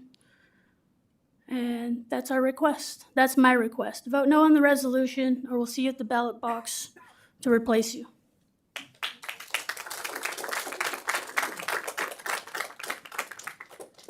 Good morning, board members. I'm Vanushi Kachadurian with Leave Our Kids Alone, a national and now worldwide movement with over 50,000 members and over 30 affiliate groups. Some of those groups are Parents' Voice, Gays Against Groomers, Moms for America, Dad's Army, Our Duty Legal Group, and many more. We are a variety of race, religion, and political parties, but with one goal: to protect our children from hypersexualization and restore our parental rights. We are here to support the Parents Matter Act and compel the County Board of Supervisors to approve the sensible protection of minors. There's a lot of emotion here today, but let's stick to the facts. It's a federal offense to distribute pornographic images and materials under Section 2256 of Title 18 United States Code to minors under 18 years of age. There are several other codes as well. Books already in the ALA.org, American Library Association list of 10 most challenged books. 5 are geared toward the LGBTQIA+, considered to have sexual explicit images inappropriate for minors. They are Genderqueer, Lawn Boy, All Boys Aren't Blue, This Book is Gay, and Beyond Magenta. Having viewed some of these books, I am appalled that any child would have access to these age-inappropriate images that depict oral sex of a minor with an adult or the same sex, with suggestions of, have you tasted your vaginal slime? Depictions of a medical speculum used for gynecological exams shaped as a spear going through an image of a woman, and so on. We find them to be inappropriate for minors as well as very offensive toward womanhood. The opposition will argue we're just trying to educate kids on transgenderism, and it's no more sexually graphic or violent than other books. But other books are not readily available for minors or have graphics, usually in a cartoonish format, as an illustration geared for minor children who can't even read yet. One more thing I'd like to add is that, Sorry, well, thank no, you have a Thank you. council, you have the California Age-Appropriate Design Code that was just passed in September. I'm just trying to quote law. Hello. Chairperson Quintero. If you don't mind starting my time again, I just want to wait till it's quiet. Thank you. Chairperson Quintero, board members, I believe parents are the best qualified to determine what their children are reading. So what do we do for people who have conservative views? As was stated, just don't let them have a library card, because every library card for a child under, I heard 13, I thought it was 14, needs a parent consent. Problem solved. Also, supervise your child when they're in the library. Problem solved. It's really quite simple. What do we do for people who have more progressive views? Leave the system as it is. Don't take away their rights to determine what is good for a child. The thing that's the most difficult, or I want to say I believe there needs to be age-appropriate material for children in the area of sex education and gender. Look around this room. Look what is happening. The resolution refers to community standards. Standards? Oh no. What you, Mr. Bredderfield, think is obscene, I think is informational. Now, that's just our opinion. But you shouldn't decide, I shouldn't decide. It should be by the experts. Who are these experts? People who have 6 years of formal education. They have master's degrees. They're called librarians. There's also other people with child development, background. I'm concerned that any group of 15 local citizens are not qualified under the current system. You're not going to get 15 people who know about sex education or specifically what's age appropriate, child development. That's not what's going to happen. What'll happen is both individuals on both sides of the spectrum are going to push their side. They're going to have an agenda. It will not work. It's just chaos.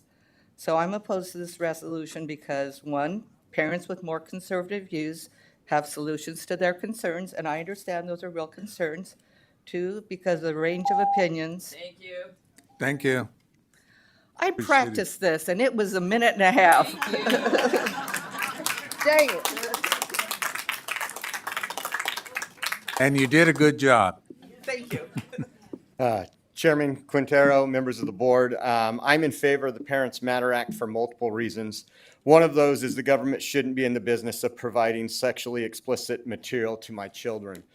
Secondly, I wanted to go over a couple things that was talked about. You pulled up that stack of emails, And if you go on right now, if you go on Instagram and you look at PFLAG and LGBT Fresno, they have made this into a book ban, saying this was, please email the supervisors. This is going to be a book ban, which is all propaganda. We've already heard here today that it just moves it out of the children's section of the library. Also, people are saying their children are going to be hovering over them in the library. People that on my side usually want to raise independent children. So if my child's 6 years old, I can sit 10 feet away and say, hey, go pick out a book in that section of the library. And I shouldn't have to be hovering over him, worried that he's actually going to go bring back something that you showed us earlier. Again, this is not a book ban. This is just removing age-inappropriate material from the children's section.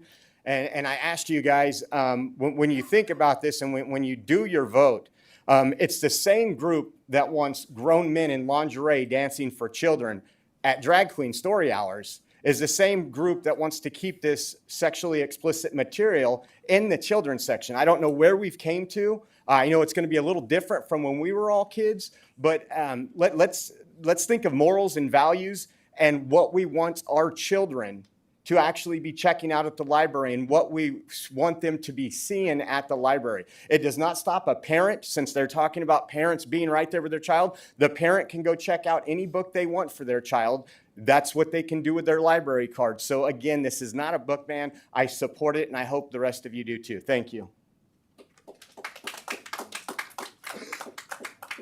Hello, Chairman and Board of Supervisors. The books are still accessible. Sorry. As Steve said, this is not a book ban. This is merely moving the sexually explicit books out of the children's section. The books are still accessible for any child with their parents' consent.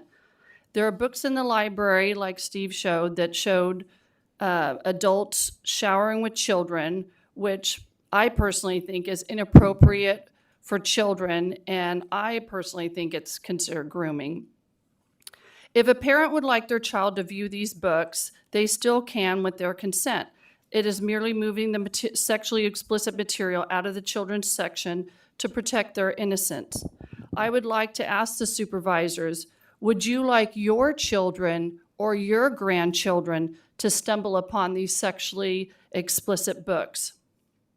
No adult or government entity should provide access to sexually explicit material to children without express consent, or else it is truly a form of grooming when it is done behind a parent's back or in secret. I've seen signs back there that say, quote, "Your parents' review committee can't decide what my child can choose to pick out," end quote. So are they okay with a librarian doing it? Again, sexually explicit books are still in the library.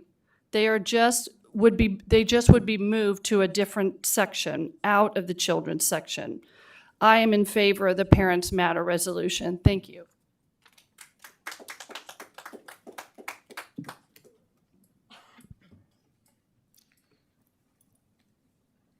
I live at 9198 North Recreation Avenue. Thank you for actually caring about all the parents and constituents in your district. Let's get those consent forms signed and sexual education books out of the children's section. We don't have time to talk about a book about a 4-year-old's birthday about colors. I'm in District 2 and I would love to have a conversation with you. Mi direcciones es 9198 Notre Recreation Avenue. Gracias, Señor, para su escucharnos para todos los pueblos, su district. Vamos conseguir sus formas de conciertos para todos sus parentes y eliminar los libros con su educación de sexual en los sección de niños. No tienes tiempo para cumpleaños, un año de 4 años para de colores. Yo vivo en el District 2 en mi hablar, encantando tentar una conversación contigo. Gracias.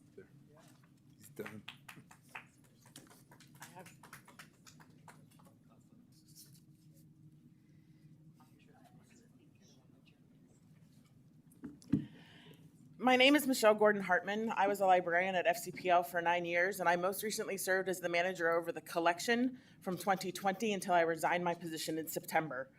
FCPL has a collection development policy. There's also a reconsideration request procedure. If there's a book in the library that you think should be moved or removed, fill out the form. Several professional librarians are involved with the reconsideration request. The information is gathered, the book is reviewed. Does it meet the selection criteria? Is it shelved correctly? Are there professional reviews? Is there local demand? I answered a challenge to It's Perfectly Normal in June.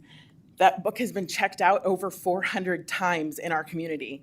It is intended audiences for children, grades 4 through 6, and it is not shelved between two picture books.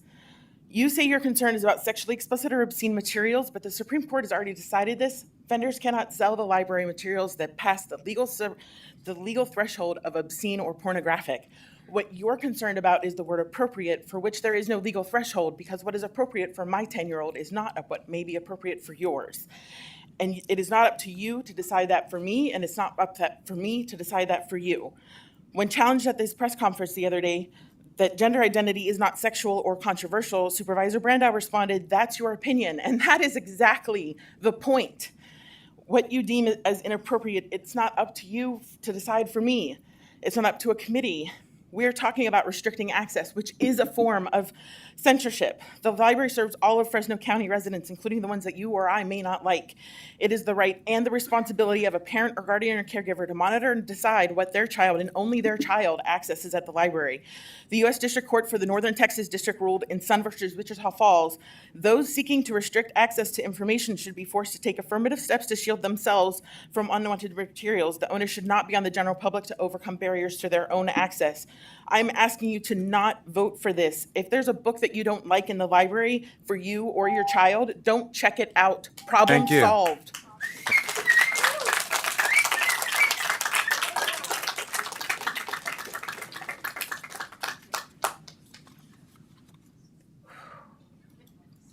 Deep breath. Hi, my name is Marcia Conant. I am a constituent of you, Supervisor Brandow, and I do not support this measure. I am also, this really should be my day. My birthday is Veterans Day.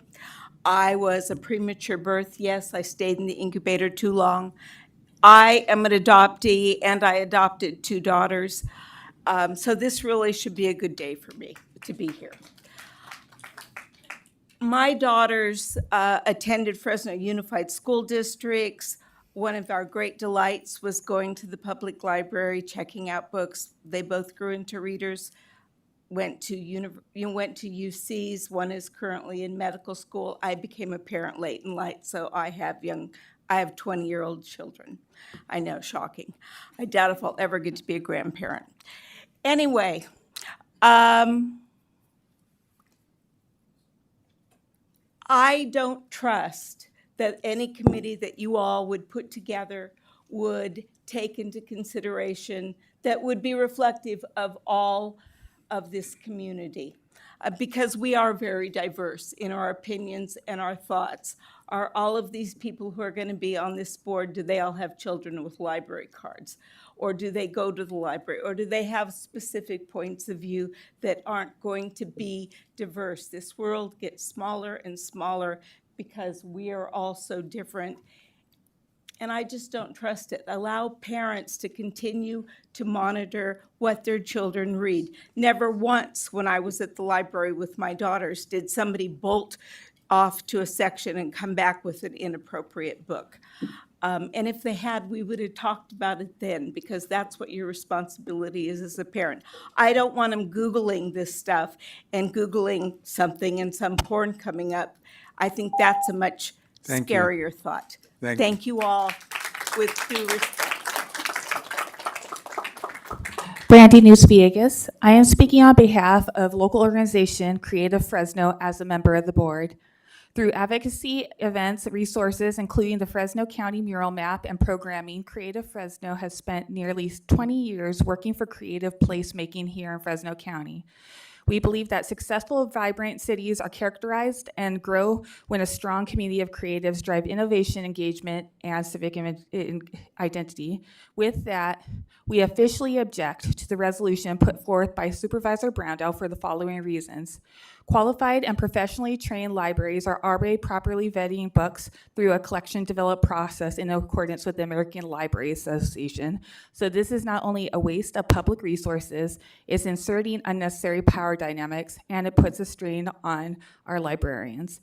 This will just be another reason for our recent college and high school graduates to leave for more accepting counties in California, furthering the brain drain. This takes away the rights of parents for deeming what their kids can and cannot read, and this opens the door to policies that may inhibit our access to creative expression. I want to personally note that I've observed that overwhelming opposition in the public sphere across the political and social spectrum, even in Brandow's district on next door. And also people who have made an effort to be here behind me should be able to speak. Thank you. We've got approximately 5 minutes left. Hi, Fresno resident, parent, voter. I am speaking in opposition of the ironically named Parents Matter Act. The 14th Amendment protects a parent's right and the responsibility of guiding their children, and we refuse to hand over that freedom, even in tiny pieces, to any government agency. Every citizen should be alarmed at the overreach of this proposed committee. Parents especially should not willingly give up the right to determine what is best for their children. We, the parents, are the only advisory committee that our children need. This is nothing more than a front for a movement to erase hard-fought visibility, representation, and inclusion of the LGBTQ community, as 75% of the books opposed feature LGBTQ themes. I quote Ronald Reagan, "Freedom is never more than one generation away from extinction. We don't pass it to our children in the bloodstream. It must be fought for, protected, and handed over for them to do the same. Parents Matter Act is redundant, unnecessary, and a waste of taxpayers' money. The existing library system and trained, educated library staff are designed to support the parents' role in selecting age-appropriate literature and resources. All parents matter."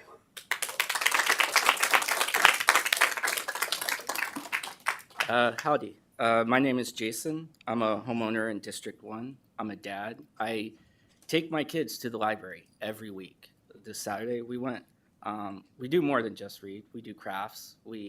There's like read to the dog. And the staff is friendly. They're people I trust. So when I hear others claim that they are groomers, I consider that frankly an attack on the community. But what I want to actually talk about is the terrifying aspect of being a parent. Absolutely. It's terrifying to think that they might see something that you'd rather not have a conversation about. But as terrified as I am, I'm not going to go out and try and control everything that they see, and I'm certainly not going to task the government to do that for me. That's all I got. Thanks. One more. You're the last one.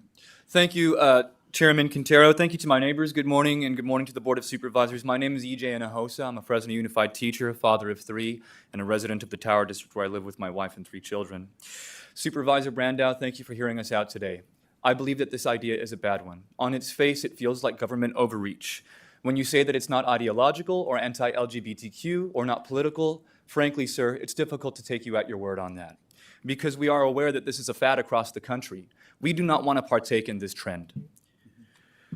California's statewide poverty rate is 12%. In Fresno County, it is 20%. That's 1 in 5 people, even in this very room likely, who are living at or beneath the poverty line.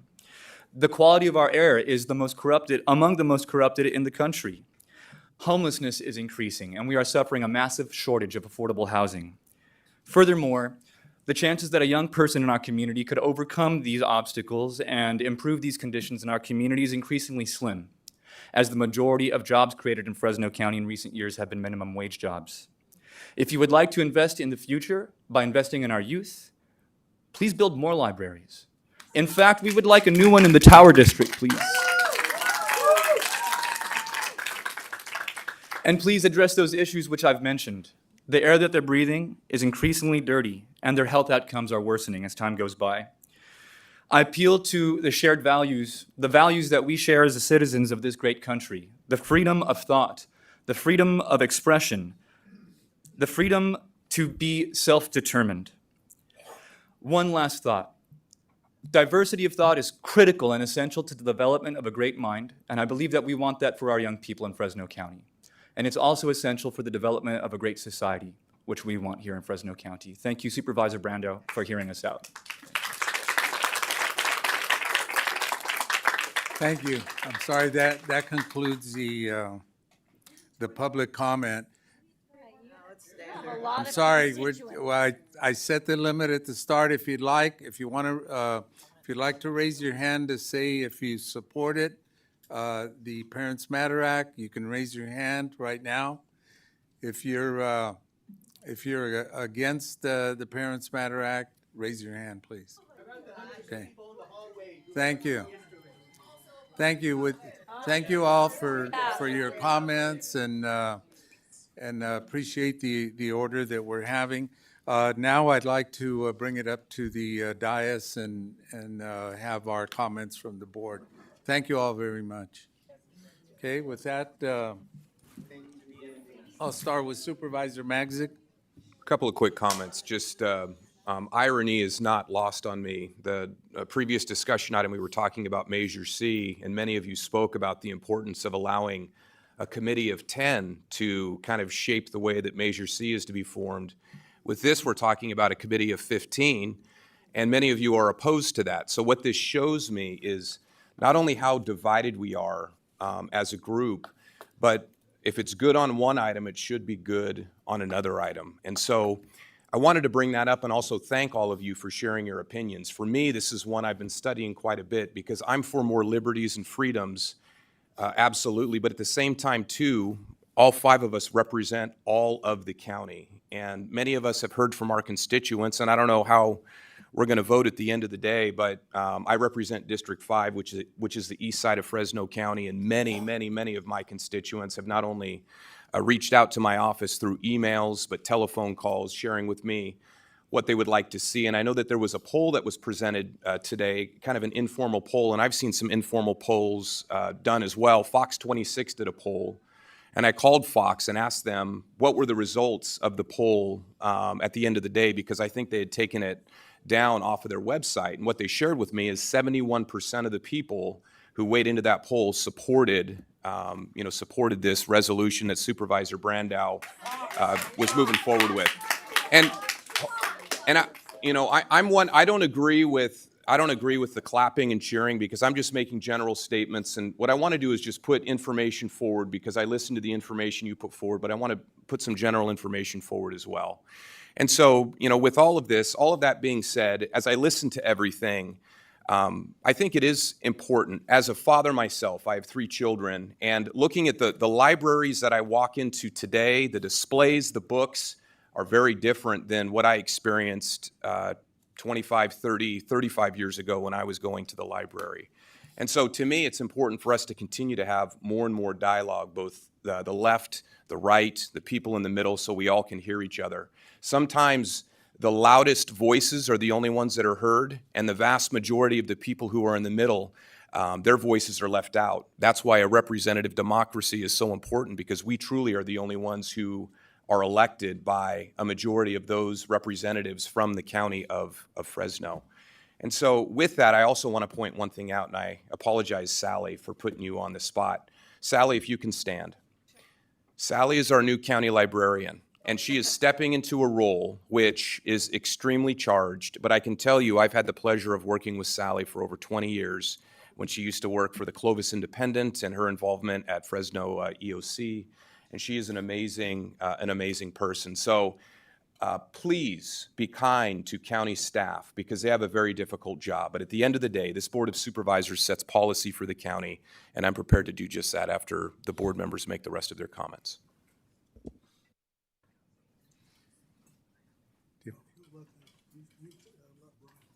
Okay, Brian. Supervisor Pacheco. Sure, I'll go. Well, Supervisor Magsig, as always, I appreciate your comments, your thoughtfulness, and your consistency and respectfulness as how you address controversial topics. I think this is one that we'll have a split vote on. I can already predict the vote, as many in the audience can. First, I want to say, Supervisor Brandow, I appreciate your passion and efforts that you've put on this issue, but I think this particular issue is there are no winners in this issue. There are people on both sides, and they're very passionate on both sides. As I've said many times, I pride myself on being the moderate on this board, and sometimes I'll lean left, sometimes I lean right, but I try and do what the majority of people want and representing, because that's how diverse at least my district is. Your district maybe is a little bit different, so it makes your job maybe a little easier. And I know there are people with the best intentions who will be on this committee and who want to serve on this committee, but I believe this committee is a slippery slope. And like you, Supervisor Magsig, I don't agree with the previous 10, and I don't agree with this committee. I realize the intention is not to ban books, but put them in there where young children can't view them. And in a perfect world, I would hope, like many of the speakers said, that's where the parents step in, and the parents. And I was pleased to learn there's a minimum age to get a library card, because over the course of hearing many people in the emails, I don't feel the library system should be a babysitting center for your kid because you want to just put them in a safe place and dump them off and let them run wild. So I believe the parent should accompany you there. And as a parent of 3, I believe the parent is most suited to make those decisions. Because as many speakers have said, my rules and values are different than yours and everyone else on here, and it's the parents who should have the final say. And again, I realize it's not a book ban, but you're making it harder for those people that want to get those books. You wouldn't even know if they exist if they're not publicly displayed, and most people wouldn't know how to go about this system. And in reviewing this, I look back and I think books like Harry Potter, Charlotte's Web, Tom Sawyer, The Wizard of Oz all have something in common. And in today's times, these books are masterpieces in young people's literature, but they've been banned at somewhere in the United States. And so things can happen. I think democracy and freedom are our most cherished and closely guarded of our principles, and the Board of Supervisors is part of that structure. And we take an oath, as you and my colleagues are very well adept, as we take an oath to hold state and federal laws. And for the moderate up here, our national political divisiveness is not very helpful to us because people are so set in their ways, and that's why we have the chaos we have in Washington and everyone else, because and again, I'll just use Speaker McCarthy. And when, in my opinion, he did the right thing to keep our government going, they removed him. And we can't govern if we don't all get along up here and find some common ground. And I'm very proud to be a part of this board. I'm proud of the people I represent and my colleagues here. While we all have different views, we've generally have managed to find a way to govern and get along for the benefit of most of the people. I don't think this item is going to be one of those items because it's so charged. And again, I want to emphasize, I realize your deal is not to ban books, but it really puts us in a bind. I wanted to know if there was an appeal process in your system, because I want to say one of the speakers that came forward, Michelle, who was our former librarian, county staff, she said we already have a process and we can do that and you can appeal that process. So, well, I want to say I appreciate your efforts. I believe we already have the system in place. We have a method that parents can do that to relocate a book, not to ban a book, but to relocate it.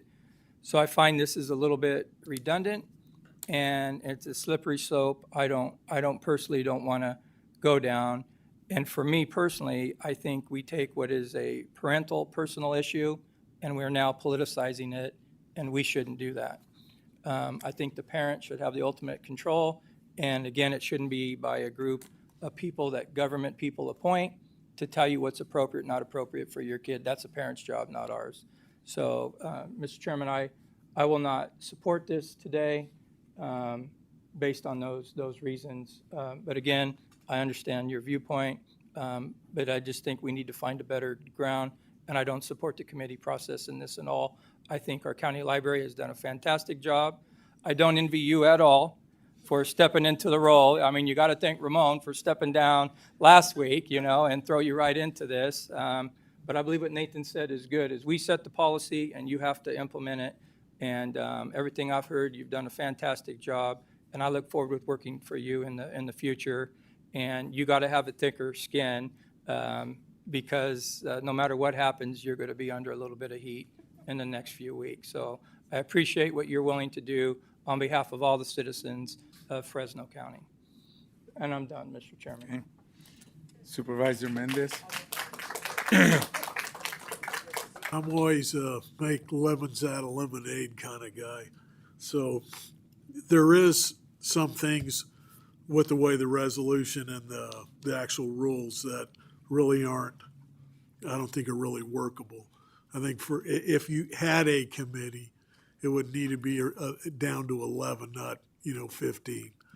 And I think if you had a committee and they actually said, no, these books got to be moved out of the children's section, that you would have to have a published list in the library that everybody could see what those books were.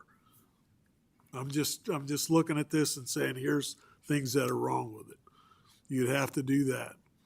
So a parent could come, okay, it's that book there. I want that book for my child. It's out in front. Everybody can see it. I think Brian brought up another good point about if this committee comes up with something, what's the appeal process on that? Because there's an appeal process to everything. Because you might have a deal, well, the committee might make a mistake, and that wasn't really shouldn't have been pulled. And I think the library itself, I think a lot of people are unfamiliar with the library's process because a parent could complain, and I don't know, I haven't heard anything about what has happened in the past about that. So anyway, these are a few things that I don't know if this is something I hate having to listen to chalk scratch again, but maybe we're not really ready to bring this completely forward. That there may be things that need to be fixed on this before it can be brought forward. Mr. Chairman, if I could respond to Supervisor Magzigan. So I do want to thank everybody for sharing their views. You haven't heard my views. Well, if you'd like to go now. No, go ahead. Okay. Well, I was just going to respond to his question, but Sure, whichever go way ahead. you want to work. No, respond. Okay. That's fine. Supervisor Mendez, there's been a lot of consternation about the committee. In all reality, I would adopt both of your suggestions. So we would, inside of the committee, we could create, inside of the committee, with your leadership, our CAO, an appeals process for the committee to make sure, to even give some surety to folks that the committee doesn't run amok, okay? Supervisor Mendez, you also mentioned the size of the committee. If it, I'm willing to amend my resolution to make it to where the 5 of us would appoint 2 people instead of 3. And then maybe we could add this, because you want to end up with an odd number in these committees. We build a lot of committees in this county, so it's not anything new. We need an odd number in case there is a, so there would be a majority inside the committee that could express. And people like Brian, who's already shared that he's going to oppose this today, he's free to put any members on that committee that he wants to. So I expect there'll be some diversity on that committee. So I will modify the resolution to make it 2 people from each one of us, and then I would ask our CAO maybe to add the 11th person to break any ties. So to hear what you're saying, buddy.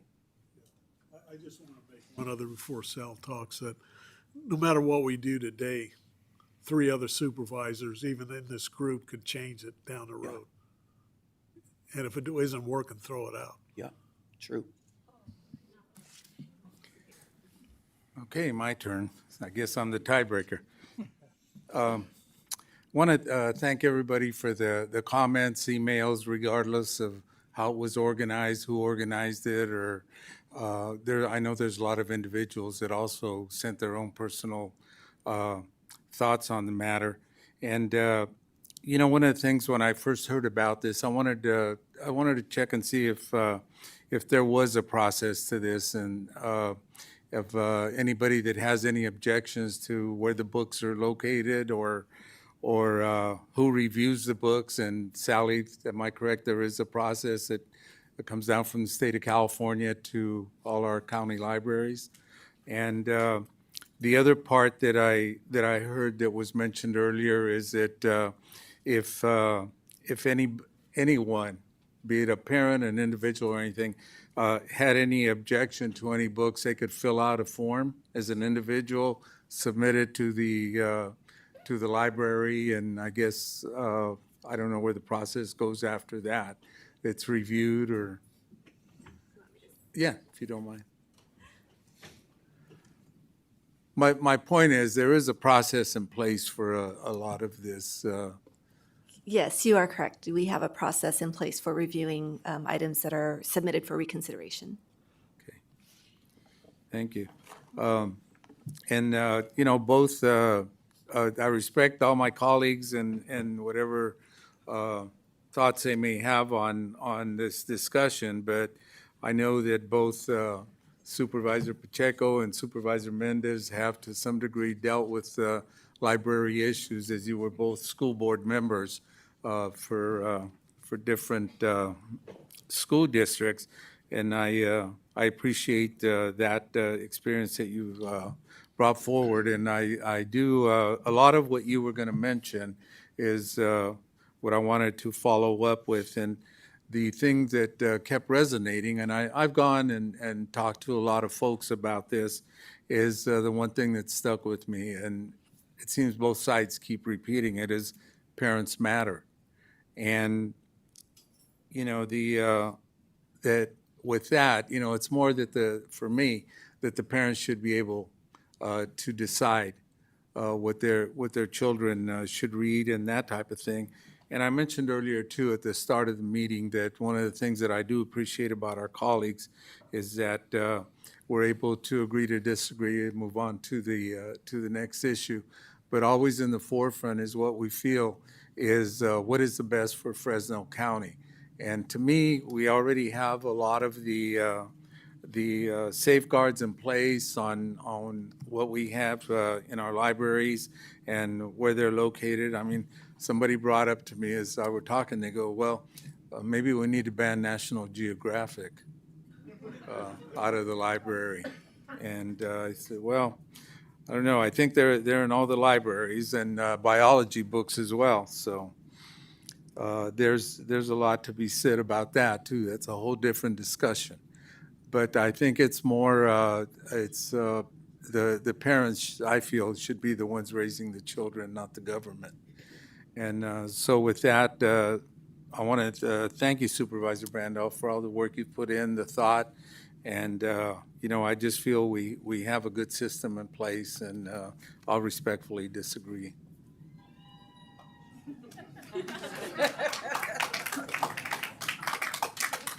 So with that. Yeah, I'd like to make a motion to approve the Parents Matter Act with these changes to change the structure of the committee from a committee of 15 people to 11, with each supervisor nominating 2 people that they feel would be quality people to serve on this committee. And then we'll add our CAO can name one person of his choice that could break any ties. I'll make that change. And then also with the leadership of the CAO, working with our head librarian to create a system where even that committee can have an appeals process inside of it. And so I'll make that motion. And then what about also adding that any books that are moved out of the children's section, there would be a published list which would identify which books have been moved Absolutely, I forgot about that. and dis- displayed for the public Yeah, to see. and displayed for everybody to see, because that's a great point, and thank you for reminding me, and I'll make that change as well. With that, I'll second that motion. Okay, we have a motion and a second. All in favor? Aye. Aye. Opposed? Nay. No. 3-2 with, motion passes was, No, he didn't vote. sorry. You need to do a roll call, Bernice. Do a roll call. Yeah, do a roll call. Okay. Supervisor Brandow? Yes. Supervisor Magzig? Aye. Supervisor Mendez? My aye is only if it comes back again with the corrections, and it's on consent. Okay, so it includes a return to the board with those amendments. Supervisor Pacheco? No. Chairman Quintero? No. 3-2 with Supervisor Pacheco and Quintero voting no. We now move to, Mr. Chairman, we're now going to move Thank you all very much. We're now going to move to the items that were pulled from consent, which is item 37 and 38 under County Council. Maybe you should learn how the library works before you decide how it doesn't. Yes. You didn't even have a presentation from the library. Mr. Thank you all for your time. We're moving on to the next agenda item.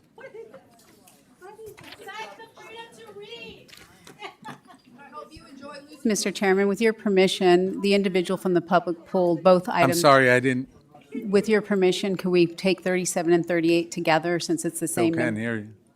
Let's take items 37 and 38. Yes, that's what We'll we were wait for gonna the do room after to this. quiet down. Yeah. Here's a good way to make sure you guys Thir- never get elected again. 37 and 38, please. Bernice, let the room clear.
Item 37 and 38 were pulled by a member of the public.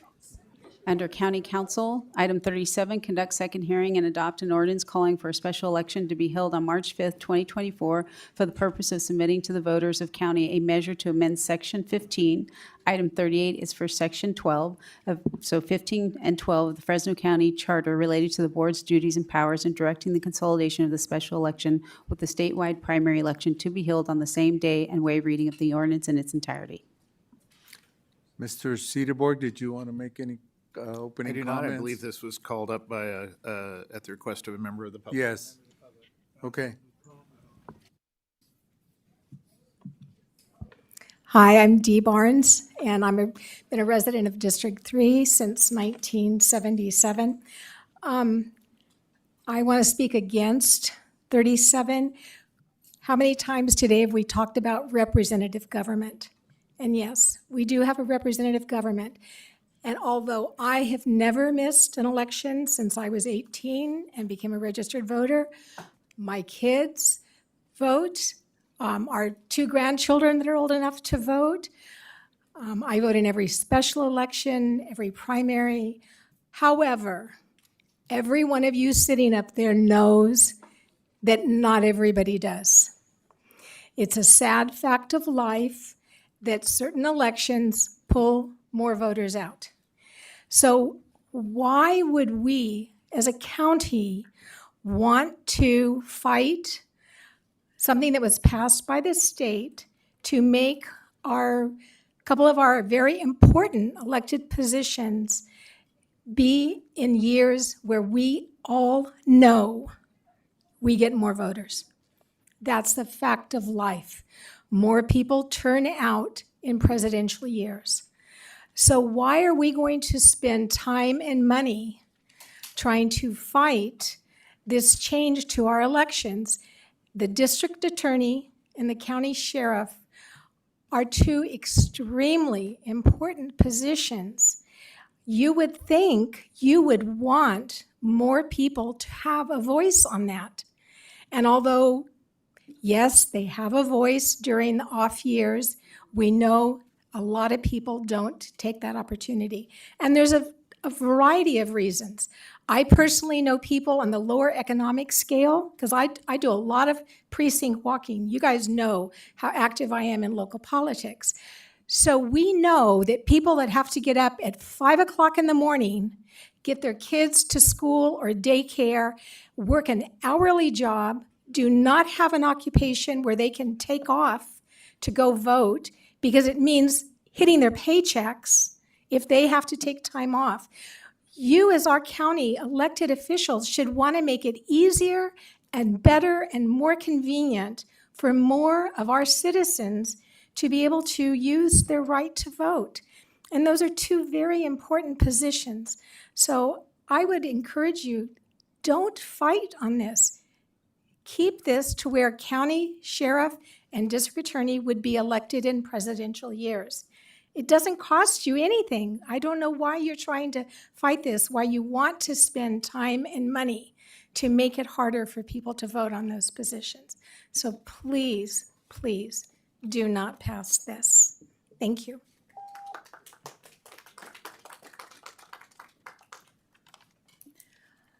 Hi, I'm Jenny Kren. I'm a resident of District 5. And speaking on these 37, 38, trying to move the election from the presidential years to the gubernatorial years after the state has passed a law on this. It's an issue of local control. But AB 759 was passed and signed into law, and with the reasoning that more people will vote in these important presidential elections, and there will be more people having a say in who holds these important jobs. This applies to all counties, including charter counties that do not have pre-existing requirement that in their charter to hold elections in gubernatorial years. Since Fresno County doesn't have such a provision, the state requires that they follow the law.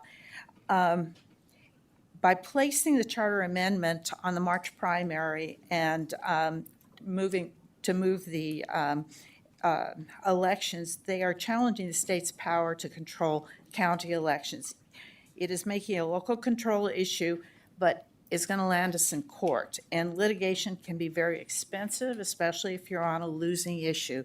With appeals, these legal actions can extend for years. Are we really in a position to put our county's precious financial resources into a long legal battle? As a resident of Clovis, the city lost a recent case on affordable housing and lost an appeal. And at this point, the city is going to be paying not only their own legal bills, but likely the legal expenses of the other party. And we need to consider carefully if this is the path we want to go down to exert local control and limit voter input into the sheriff and district attorney elections. Thank you.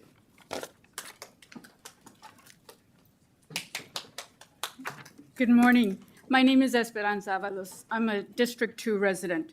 Thank you for this opportunity to speak on the proposed ordinance.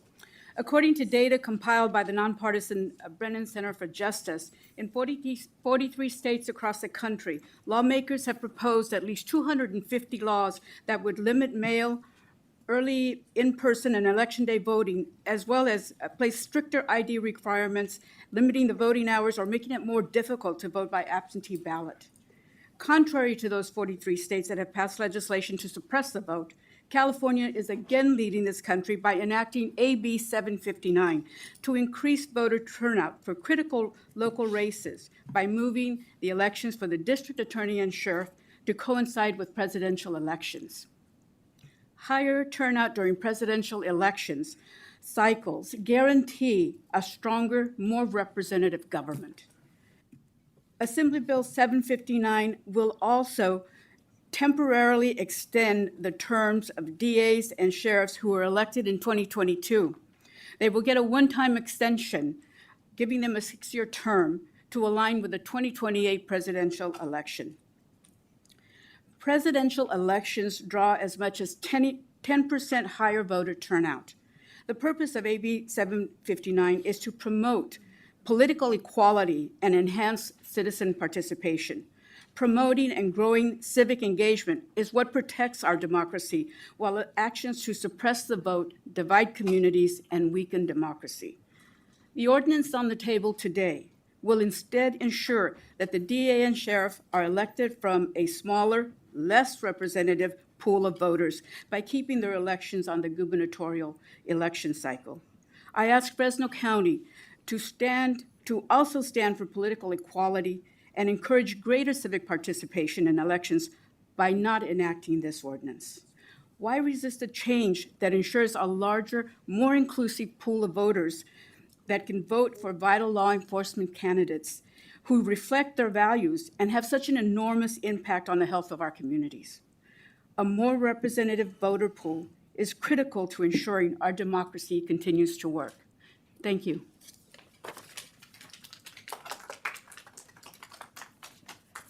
Gloria Hernandez, and I agree with everything that previous three speakers said.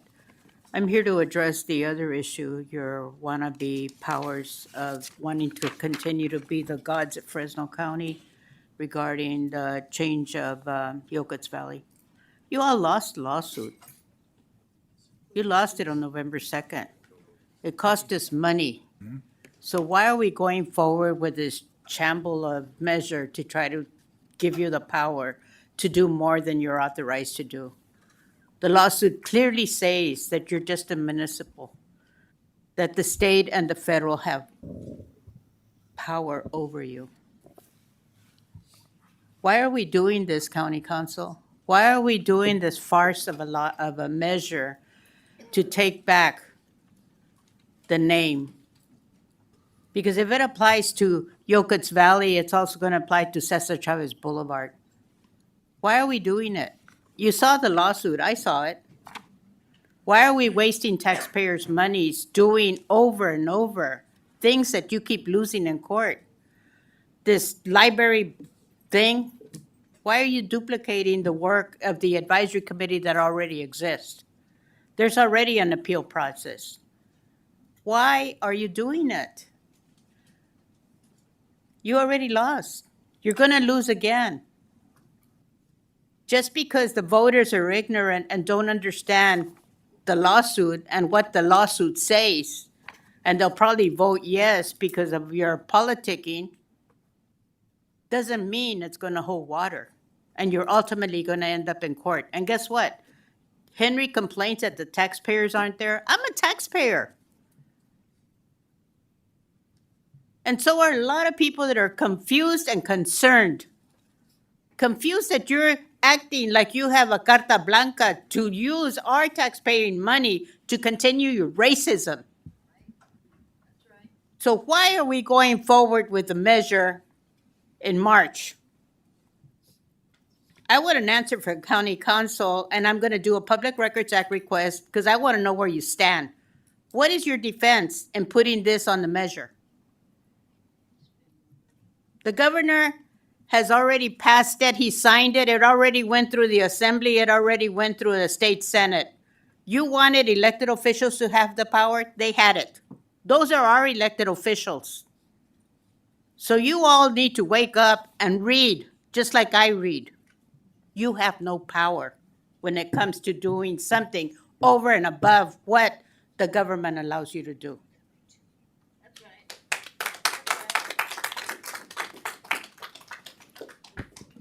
Sorry, I will be brief. I want to agree with Gloria and note as well that if it is about community being able to have a voice, that should be the important thing. And even in the naming, the community had a voice going through the state departments that, that led in renaming.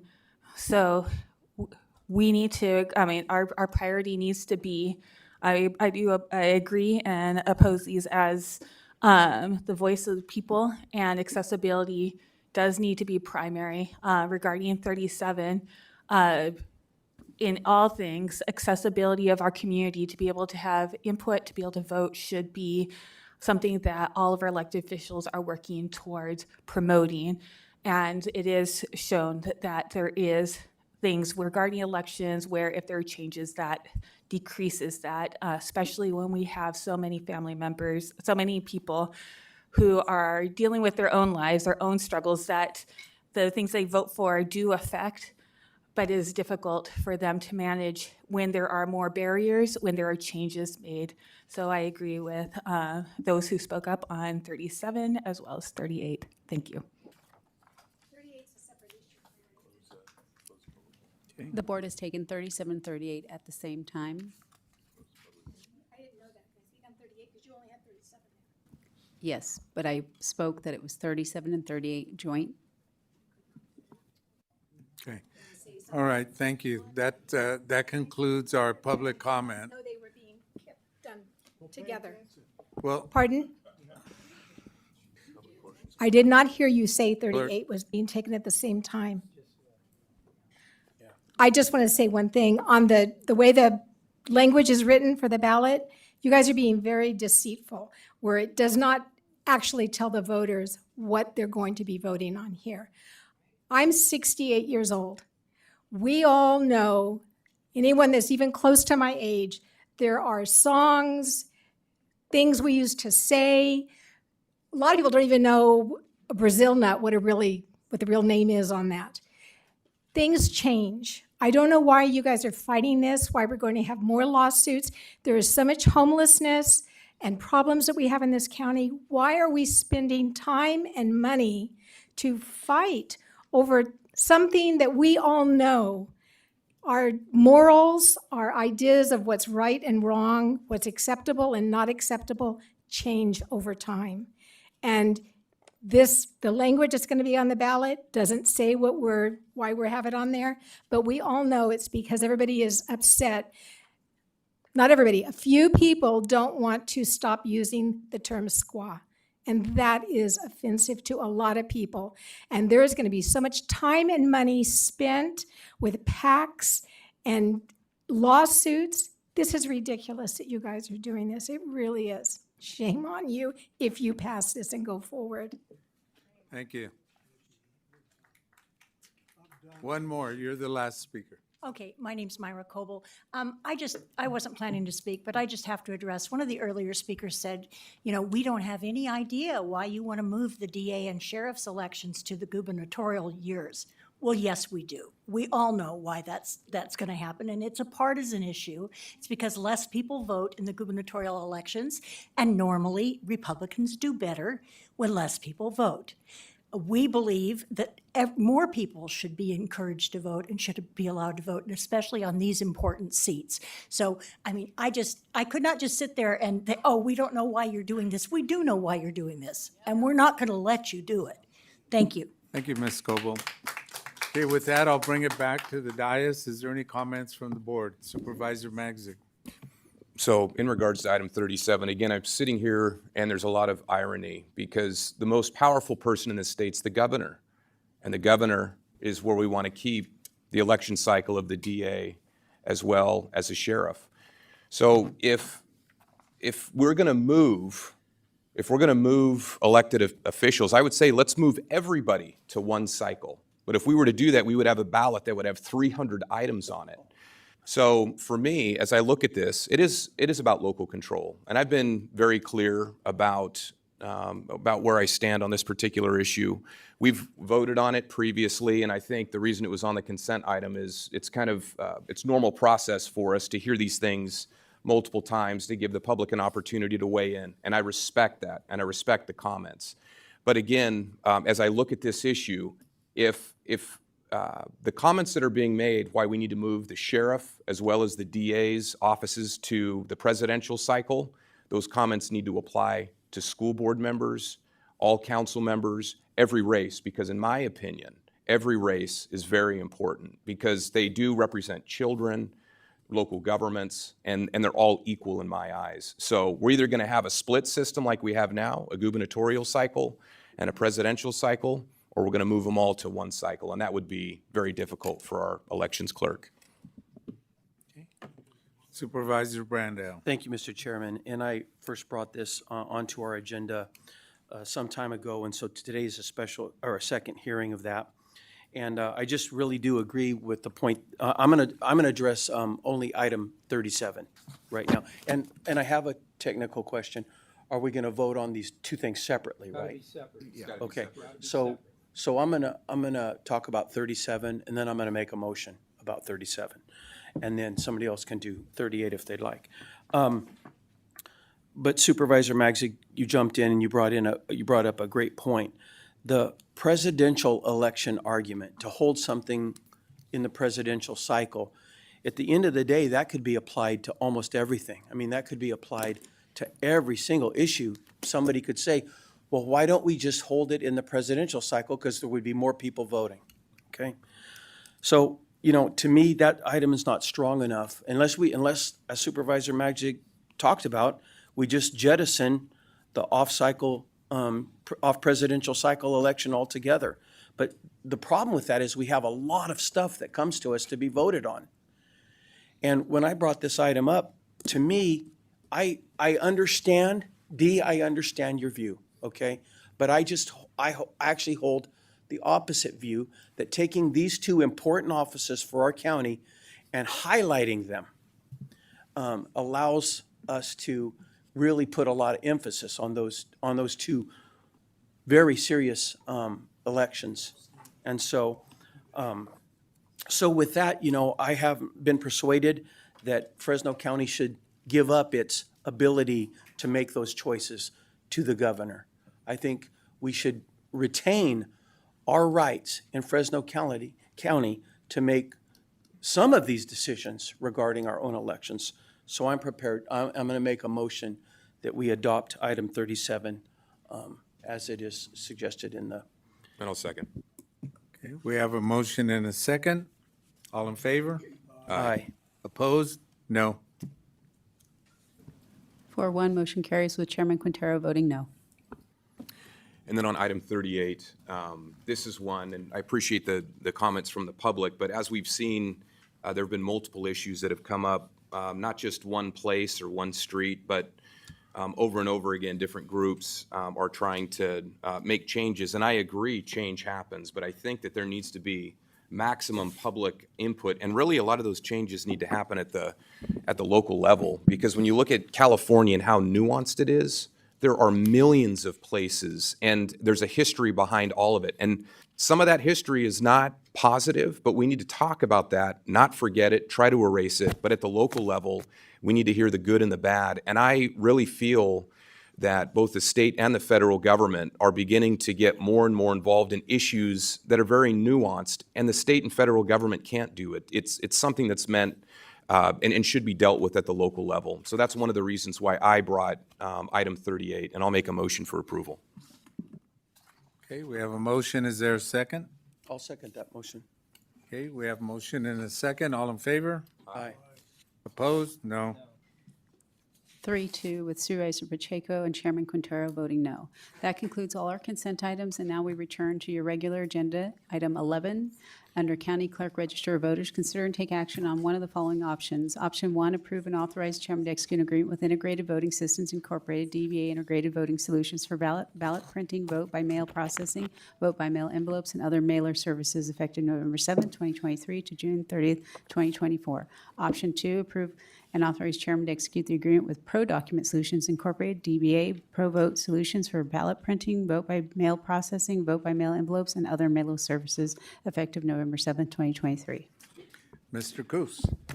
Good morning, Chairman. I guess missed that a little bit there. Good afternoon, Chairman and members of the board. I am James Coos, your County Clerk, Registrar of Voters. I'm here this morning to present two contract options for your board to consider. The chosen contract will allow the county clerk, registrar of voters department to complete our legally required responsibilities during the March 2024 presidential primary election while continuing to follow regular county fiscal procedures. In March of this year, the CCROV department released a request for proposal to 7 applicable state-certified ballot printing vendors. This RFP and contract covers activities broadly described as vote-by-mail ballot printing and mailing services, including but not limiting to printing all VBM ballots, printing all VBM information inserts, acquisition and personalization of VBM envelopes, construction of voter-specific VBM mailing packets, mailing of up to 500,000 vote-by-mail packets at one time, creation, printing, and mailing of election-specific required informational postcards, provision of all in-person ballots, mailing of individualized county voter information guides, and all mailings associated with the department's voter registration list maintenance programs. An RFP review committee made up of members of management from the CCROV and internal services departments ranked the 3 responding vendors, and contract negotiations were begun with the top-ranked vendor, Integrated Voting Systems of Dinuba, California. A preliminary agreement was made with Integrated Voting Systems in May of this year. At the request of several county divisions, additional cybersecurity and insurance requirements that were not part of the original request for proposal were added during the negotiation process. This extended negotiations, eventually resulting in an agreement that was brought to your board on October 10th of this year. At that board meeting, a 5-year contract with Integrated Voting Systems was rejected by your board. Additionally, a motion to direct the department to approach Integrated Voting Systems regarding a 1-year contract was also rejected. Directly following the October 10th board meeting, the department, with the assistance of the County Purchasing Division, began negotiations with the second-ranked respondent to our request for proposal, ProVote Solutions of Porterville, California. The department would like to acknowledge our vendor partners, County Council, HR Risk Management, the Internal Services Department, the CAO's office, the clerk of the board, and your board itself for their assistance in turning around 2 contract options that I am presenting today. Multi-million-dollar governmental contracts can take months to negotiate, but with all of your assistance, we were able to finalize these 2 options in under 3 weeks. Option 1 for your board's consideration today is an 8-month contract with Integrated Voting Systems. Effective today through June 30th, 2024. This contract is scheduled to cover only the March 2024 presidential primary election and regular departmental mailings through June 2024, but also would cover any special election held prior to that date. As part of this option, the department would release an updated request for proposal in February of next year to find a successor vendor for these services. Option 2 for your board's consideration is a 5-year contract with ProVote Solutions. This contract would run from today through June 30th, 2026, with 2 1-year options potentially extending the contract to June 30th, 2028. Providing services through this presidential election cycle, the next gubernatorial cycle, and all elections called between. The department recommends that you board choose option 1. Integrated Voting Systems was the top-ranked respondent to our request for proposal, and over the term and breadth of services for this contract is the department's belief that Integrated Voting Systems remains the low bidder, if not by much. Integrated Voting Systems has been a service provider to the department for over 20 years and to the county as a whole for 30 years. Yes, Integrated Voting Systems was involved with publicized ballot and mailing issues in Colorado in 2018, but every vendor in this space has experienced something similar across the years. Delivery of ballots is a highly charged and closely watched topic, and any error can and will be publicized, potentially far beyond the actual impact of voters. Integrated Voting Systems has had a spotless record with Fresno County and has been an excellent partner providing the correct ballot to Fresno County voters. Yes, Integrated Voting Solutions, a predecessor company to Integrated Voting Systems, was caught up in a bankruptcy proceeding in 2018. Integrated Voting Systems is in good standing with state and federal tax authorities, as well as the California Secretary of State, and is certified with the Secretary of State to print ballot materials, something that is not possible without being in good fiscal standing. Should your board have questions regarding this situation, representatives of Integrated Voting Systems are available today to respond to your queries. Finally, the department believes that option 1 will provide the best opportunity to deliver upon the legally mandated requirements of the March 2024 presidential primary. The county's longstanding partnership with Integrated Voting Systems means there are pre-existing processes and procedures for all election development implementation requirements. The development of new processes and procedures creates an additional opportunity for error, and selecting option 1 would avoid that stressor upon the upcoming election. Should your board choose option 2, the department will work very closely with ProVote Solutions to minimize the potential impact of new processes and procedures on the conduct of the March 2024 presidential primary election. The department would also like to emphasize the urgency of selecting one of the 2 options provided to your board today. County contract process allows for quick access of regular and scheduled services without the pre-authorization for individual actions in a public and reviewable manner. The large number of partner interactions, services required, and materials generated through an election would be overwhelming to the department and supporting county staff if conducted in a piecemeal fashion. The March 2024 presidential primary election is upon us. Candidate filing begins in earnest next Monday, November 13th. Our first envelope purchases will be made this week, and our first informational mailings to voters will occur by the end of this month. All actions that go through this vendor, the selected vendor. The department firmly believes that providing these services through the regular county purchasing and fiscal systems will ensure the best service to the citizens of Fresno County. I would like to thank you for your consideration of this item today and your selection of one of the 2 options provided to your board. I would be happy to answer any questions you may have at this time. Additionally, representatives of both Integrated Voting Systems and ProVote Solutions are available today to answer questions you may have specific to their organizations. Thank you. Thank you, Mr. Cruz. Any comments from the board? No? Okay. Any comments from the public?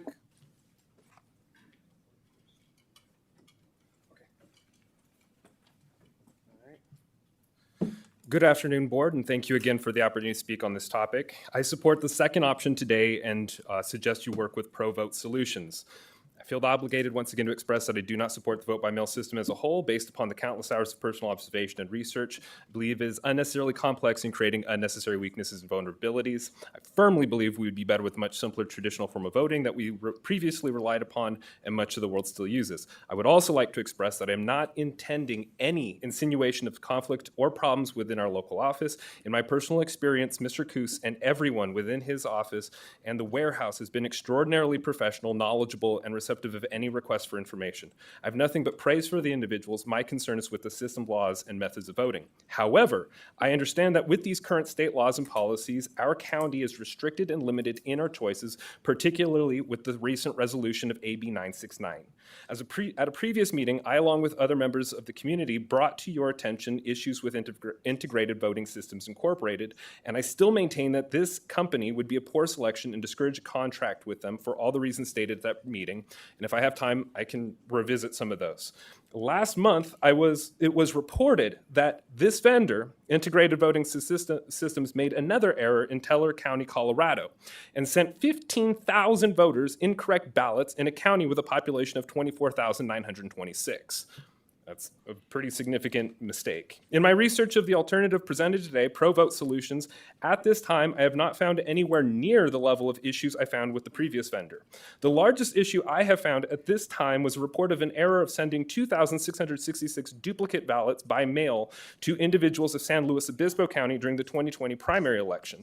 Worth noting that San Luis Obispo County has a population of 283,159. Of the options presented today, I would like to reiterate support for the second option and work with ProVote Solutions. And I can remind you a little bit also of what was stated at the previous meeting, where Integrated Voting Systems and Solutions were essentially operating out of the same offices with the same same agents, same employees, doing business interchangeably. It was one of them was barred from doing business in the state, and in 2018, you stopped working with them. for those reasons. Yet apparently we have continued to work with that company that was working interchangeably with them. So once again, I'd like to reiterate support for the second option because they just have a much better record. And if we need to do this, we should do it with a more reputable company that has a better established history. Thank you for your time. Good afternoon, Board. My name is Brent Burdine, and I agree with everything the previous speaker had just spoken to. And I'd also like to add that in supporting option number 2 for the pro vote system, you would be actually rejecting for the third time integrated voting systems. And I wonder about the optics on this, about this one voting system, integrated systems keeps coming back. You have to vote, you have to reject it 3 times. We're looking at a voting system here that is suffering from a lack of confidence and even a lack of participation. I think taking an affirmative stance, starting with a new company, kind of clearing the deck here, is a better approach, is a more positive approach into rebuilding confidence in our voting system than maintaining businesses we've been doing for the last 30 years. So thank you for your time.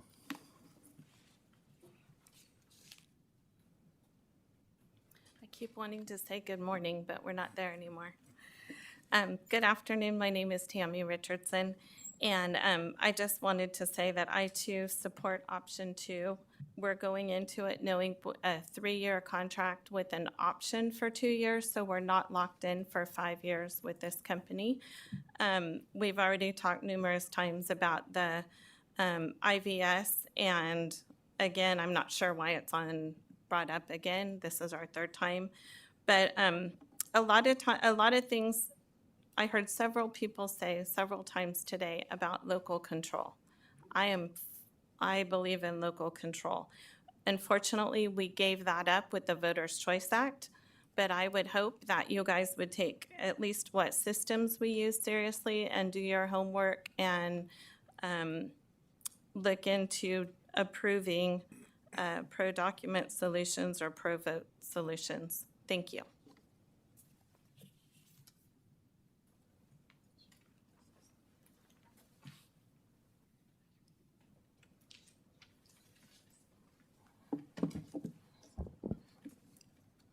Good afternoon, Chairman Quintero, members of the board.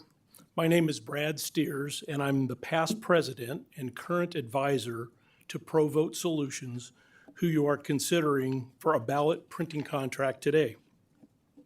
I'd like to start by reading a letter from our president, Paul Manti, and then answer any questions that you might have about Pro Vote or our capabilities.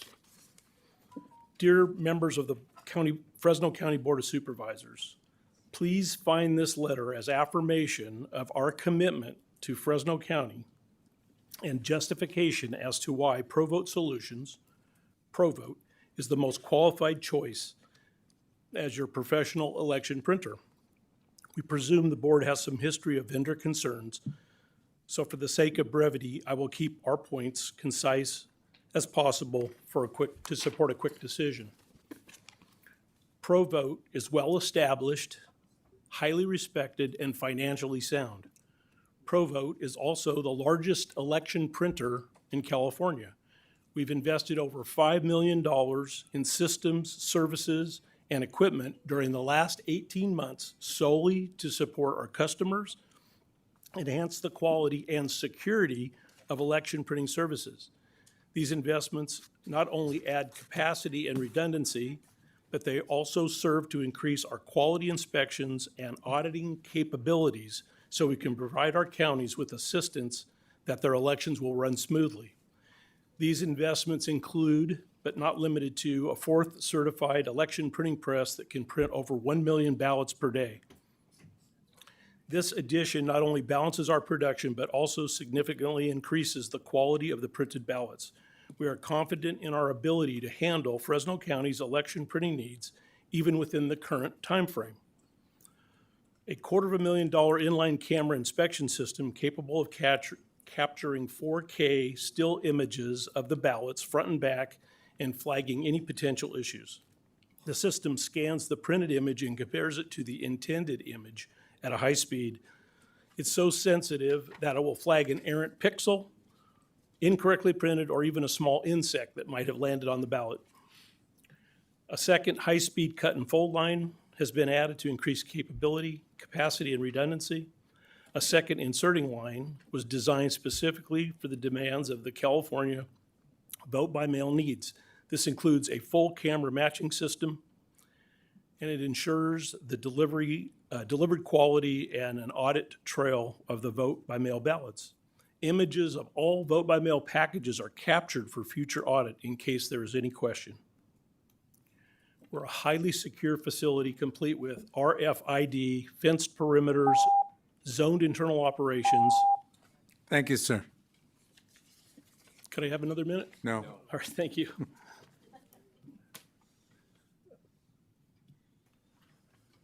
Good afternoon, Chairman Quintero and board members. My name is Eric Kozlowski, and I am the current interim CEO of Integrated Voting Systems, Inc. I am also the past vice president of Integrated Voting Solutions, Inc., which was a California corporation that has been referenced here as far as going out of business. My wife and I had to file for personal bankruptcy in 2016 due to high-speed rail taking part of our land, and we ended up into a lawsuit. And in order to protect that, we had to file bankruptcy. The stock in the corporation at that time was considered a personal asset and was turned over to the trustee. The trustee deemed it to be of non-value. That is why it is still listed with the Secretary of State. It cannot be dissolved because it does owe money. And therefore, it cannot be dissolved until that money is paid. And since the trustee did not pay that money, we cannot dissolve that. Integrated Voting Systems, Inc. was a separate company started by my daughter a year before my bankruptcy even started. And at that particular point in time, she had CEOs representing that company, working forward, producing elections ballots and other materials to other counties. During the 5-year time frame or 8-year time frame from 2015 through now, Integrated Voting Systems has not had any issues with the Secretary of State, with any taxing agencies, and has provided flawless election services to the county of Fresno. We have had some instances where we have been in the newspaper. Montrose County in 2018 was a county-related issue that we chose to take responsibility for in the newspaper, so the elected elections official did not have to take the hit in the press. The most recent issue that was just brought up by a member here of the public, Teller County, for this last election. Teller County had 7 district styles. They provided us with a ballot report of 6 district styles. They then provided us with a 7th ballot, or an 8th ballot, that was for landowner ballots, which is a separate issue. So through our process, the 8th ballot actually took spot 7, and thus 15,000 people received that ballot instead of the ballot they were supposed to receive, which was not included with the county ballot order. There is nothing in the press that actually links us to that issue. I have the utmost respect for Mr. Steers with ProVote. Thank you.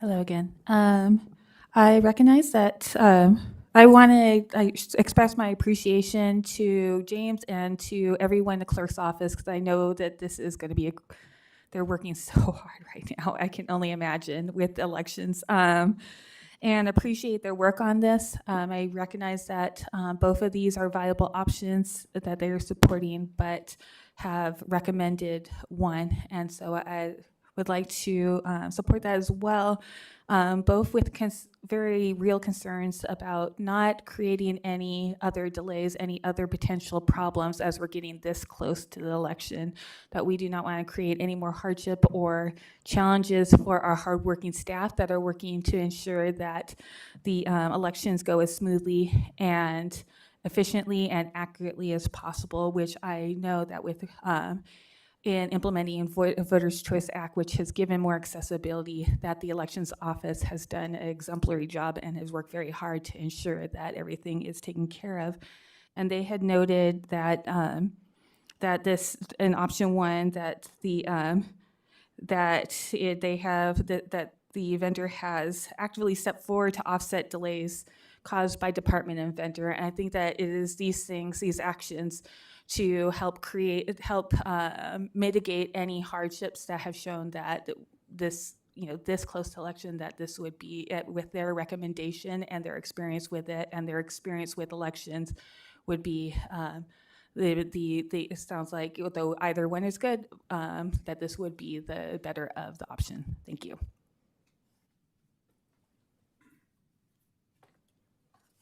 Hi, I'm Jenny Kren, and I live in District 5. Again, I've been involved as a citizen with the Registrar's Office for a number of years. Actually, I'm one of probably a very few number of people who got to tour the Dinuba facility when Brandy Orth was the registrar. So I have seen it. I know that there is a long relationship. And I also understand from having been on the, I'll never get it, the Voters' Choice Act Advisory Committee. I'll get it, yeah. And anyway, it is a very, very involved system. It's amazing that they pull it off because it's so, it's so involved and so complicated. We are close to an election. And this is a very difficult time to be making changes. And, there's a long relationship here, but with the integrated voter system, I trust the registrar, Mr. Coos, and his recommendation. I think you should, stick with his recommendation. Thank you. This is the last speaker regarding this item. Hi, Dee Barnes again. I just want to say I hope that you will listen to our county clerk, our registrar of voters. I have worked with for the city of Fresno for 25 years. And when I was a dispatcher in 1999, they switched over to a new CAD system, computer-aided dispatch. And I saw the problems then when staff that made the decision had not spoken to any of the dispatchers, the people that actually used the system. It was horrible.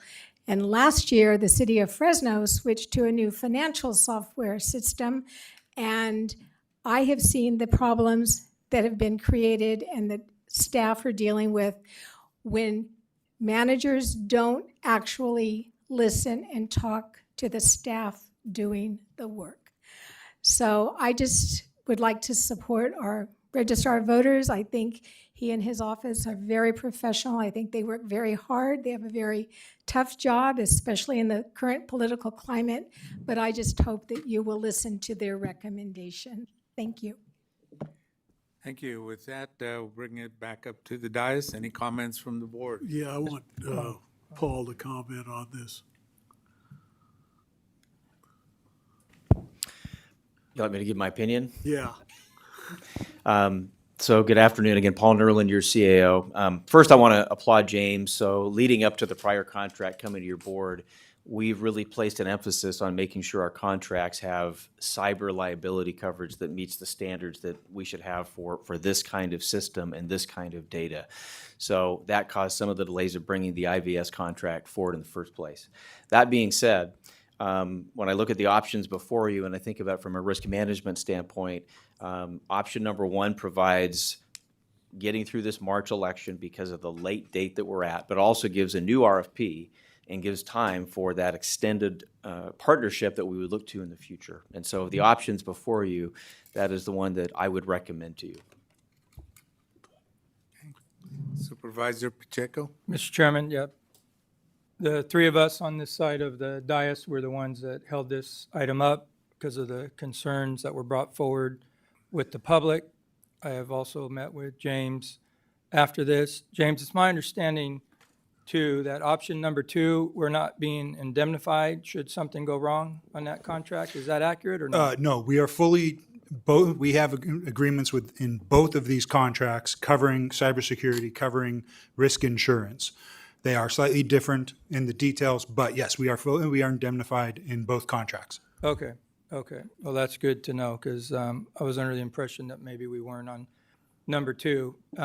Having listened to the comments today, I still believe that we should redo this. I think there are issues that were brought forward. However, in having both applicants here today, I think integrated voting presented a reasonableness as to why we had some issues with them. I still find it amazing that both sides of the aisle still give you compliments, and that's pretty rare. So I have, well, I still believe we need to redo this. I myself have gone through a conversion with my banking institution just across the way, and it's been a disaster over the last 3 weeks. And based on that, we formed different opinions. I will accept the argument. It will be tough to change in the middle of the stream. And we'll accept your recommendation, because while one group is opposed to number 1 and have valid reasons, I applaud you for getting it worked out in a short period of time. But Supervisor Mendes and I were on the committee that put you in your position. The people have reaffirmed that position. And as Supervisor Brandow said earlier, we're not here to micromanage. I'll accept your recommendation this time, and will withdraw my opposition to going. However, after the March, I do believe we need to fully vet this and open it up again. I agree. And as I've mentioned, as part of option 1, we will do a completely updated RFP where we take basically the lessons learned here, implement all of the requirements that have been brought to us by HR Risk Management, the CAO, and our county IT department, and implement all of those within the RFP itself, as well as all other lessons learned as we're moving forward here through various Well, negotiations. again, I was pretty critical of you of being delayed in this, but after learning of all the safeguards that you put in and had caused the delay, I appreciate what you've done, and we'll give you the benefit of the doubt. So, Mr. Chairman, with that, I believe we can expedite this and save us a lot of time and effort. Okay. No other comments from the, No, I'll make a motion to. okay, we have a motion. I'll second. Motion and a second. All in favor? Aye. Motion passes. Thank you, Mr. Cuss. Not rolling your eyes. Yes, although I do need clarity, the motion was to Option approve one. option 1? Option one. 1. Thank you. Sorry, just. Yeah. Yeah. It's quick up here. You got to go. Yeah. We now move to item number 12 under Administrative Office. Consider and take action on request for determination of public convenience filed by Mr. Singh to be used at the southwest corner of Milliken Road and Marina Drive, Bryant, California. And Mr. Chairman, this is the item I need to recuse myself from, so I'm going to step out of the room for a Okay, minute. we'll call you back. Thank you, sir. Mr. Alexander. Good afternoon, board members. Ron Alexander with the Administrative Office. I'll be brief. Yeah. Before your board is an ABC application for a license type 21, which is off-sale license for beer, wine, and liquor. Our Management Directive 2400 specifies the 3 criteria to make the public convenience or necessity. Responses, we contacted Department of Public Works and the sheriff. We have not received any opposition or otherwise to this application. Applicant is in Census Tract 64.05. 4 off-sale licenses are allowed by ABC. There are currently 8. This would make 9. I do need to note that we did receive a couple of phone calls in opposition, and I did receive an email this morning in opposition. Just to paraphrase, the individual sent the email stating that Milliken Road is a dangerous road with several fatal accidents, including one this morning. They're concerned with casino patrons in the area, increasing traffic in the area, and the associated law enforcement issues that may arise from that. I do have the copies of that email for distribution.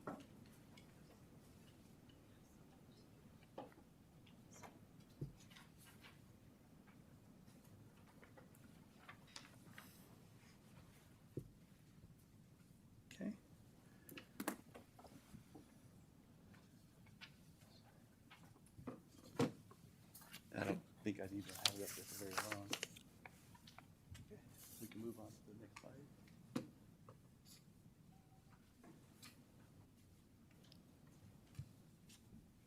Okay. This is a map of the census tract. You can see that the applicant is located here in the left corner. It is a large census tract with most of them up here in this Prather area. This is another description of the locations and the mileage between them. The closest one being 2.5 miles, all the others being about 12 miles or farther away. This is an aerial view. The location, it's a vacant lot right here for the proposed location. And you can see here is Table Mountain, just to give you reference of the location.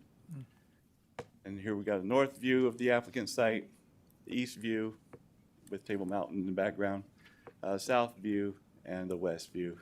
And again, here are the three criteria to make that public convenience or necessity. And that concludes my presentation. I'm available for questions. Okay. That concludes your presentation? Okay. Was it brief enough? Yeah. Very We'll see. brief. Yeah. Go for Public. Okay, any comments from the public?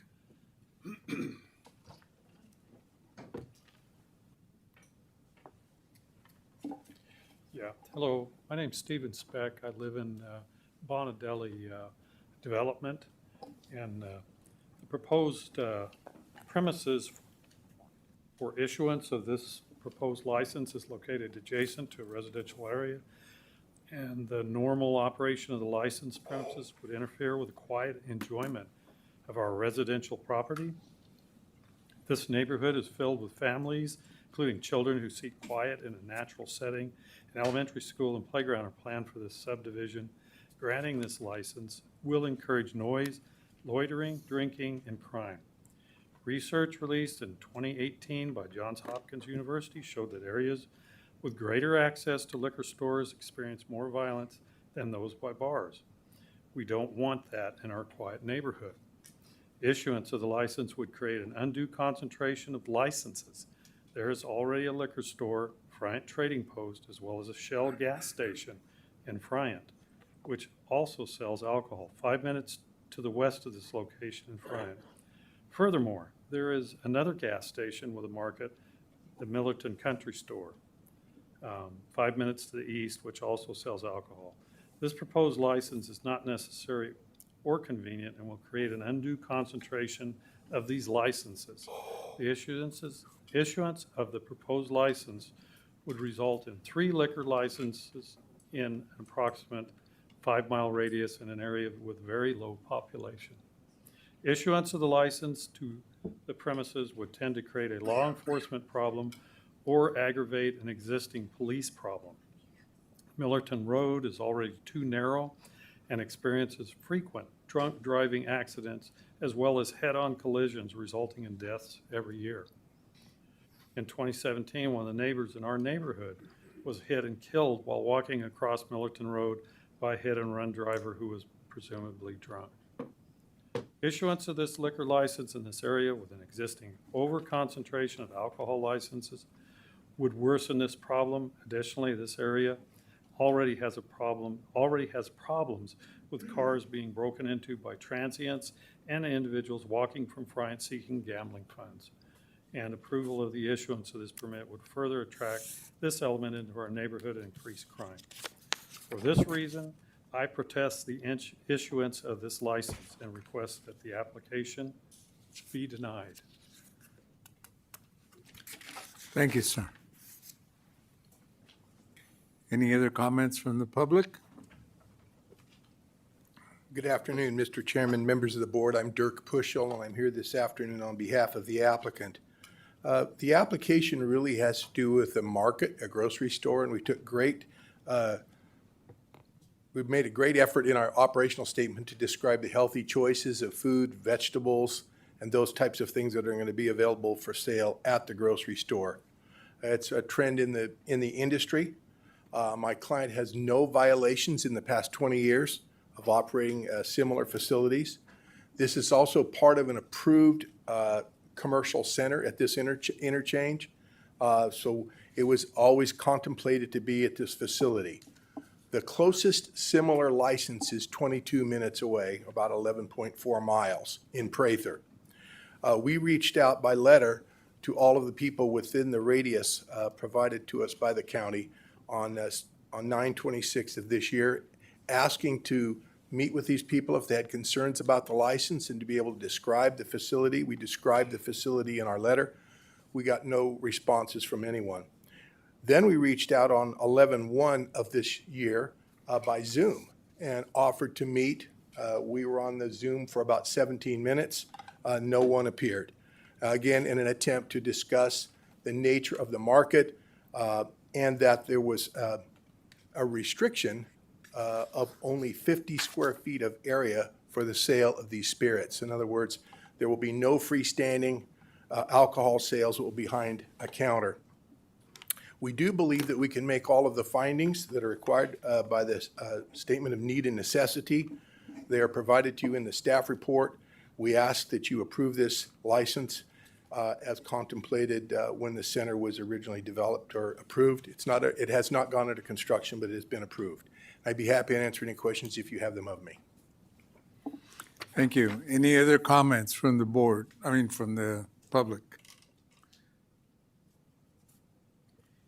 Good afternoon. I'm Kanwar Bhatt. I'm here representing Gurmeet Singh. We are a joint venture between the Bhatt and Singh families. These two gentlemen are the patriarchs of our said families, and this is a joint venture that includes quite a few stores along the way. Our first one was on Copper and Friant. First of all, I'd like to thank Dirk. Did a great job representing the family, and we look forward to a positive vote on your behalf. Secondly, we operate in a very high integrity is very important, and we also have a great ambiance in our stores.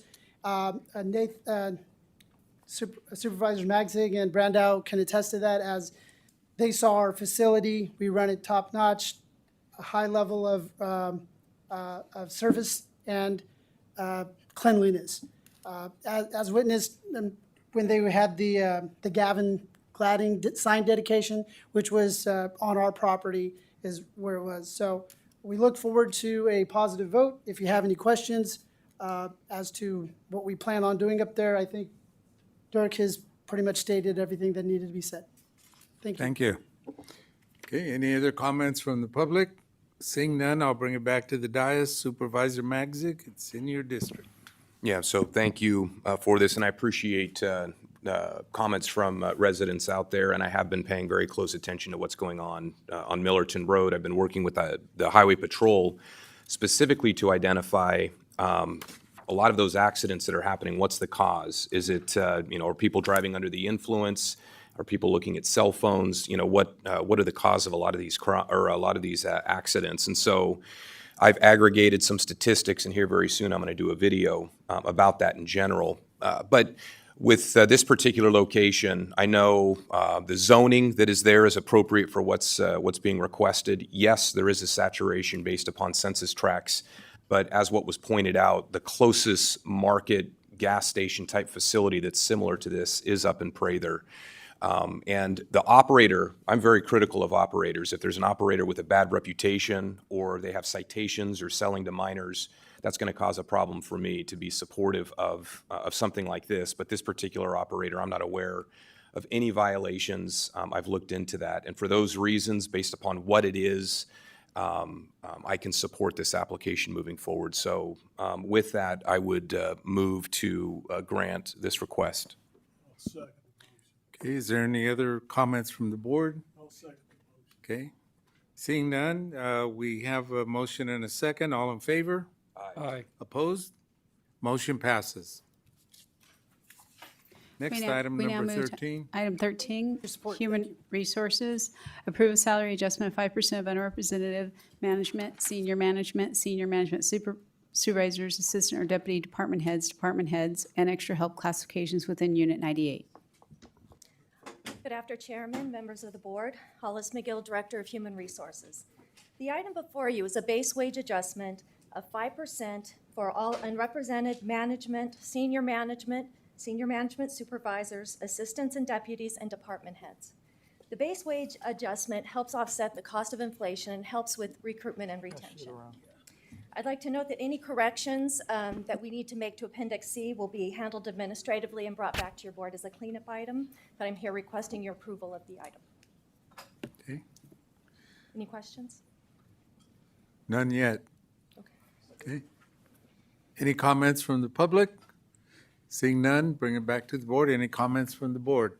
Questions? Move for approval. Second. Okay, we have a motion and a second. All in favor? Opposed? Motion passes. Thank you. We now move to item number 14, under Public Works and Planning, adopt a resolution approving the Tamales Airport Plan for construction pursuant to California Public Utilities Code Section 21661.5. Mr. Chairman, members of the board, I'm David Randall. I'm Senior Planner in Public Works and Planning.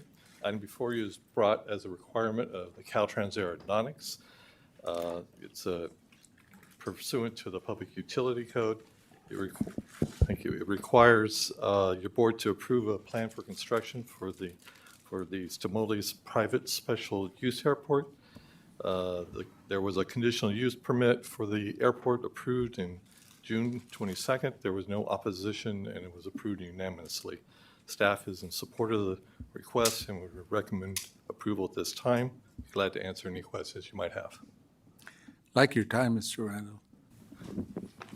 Okay, is there any comments from the board? I'll move for approval.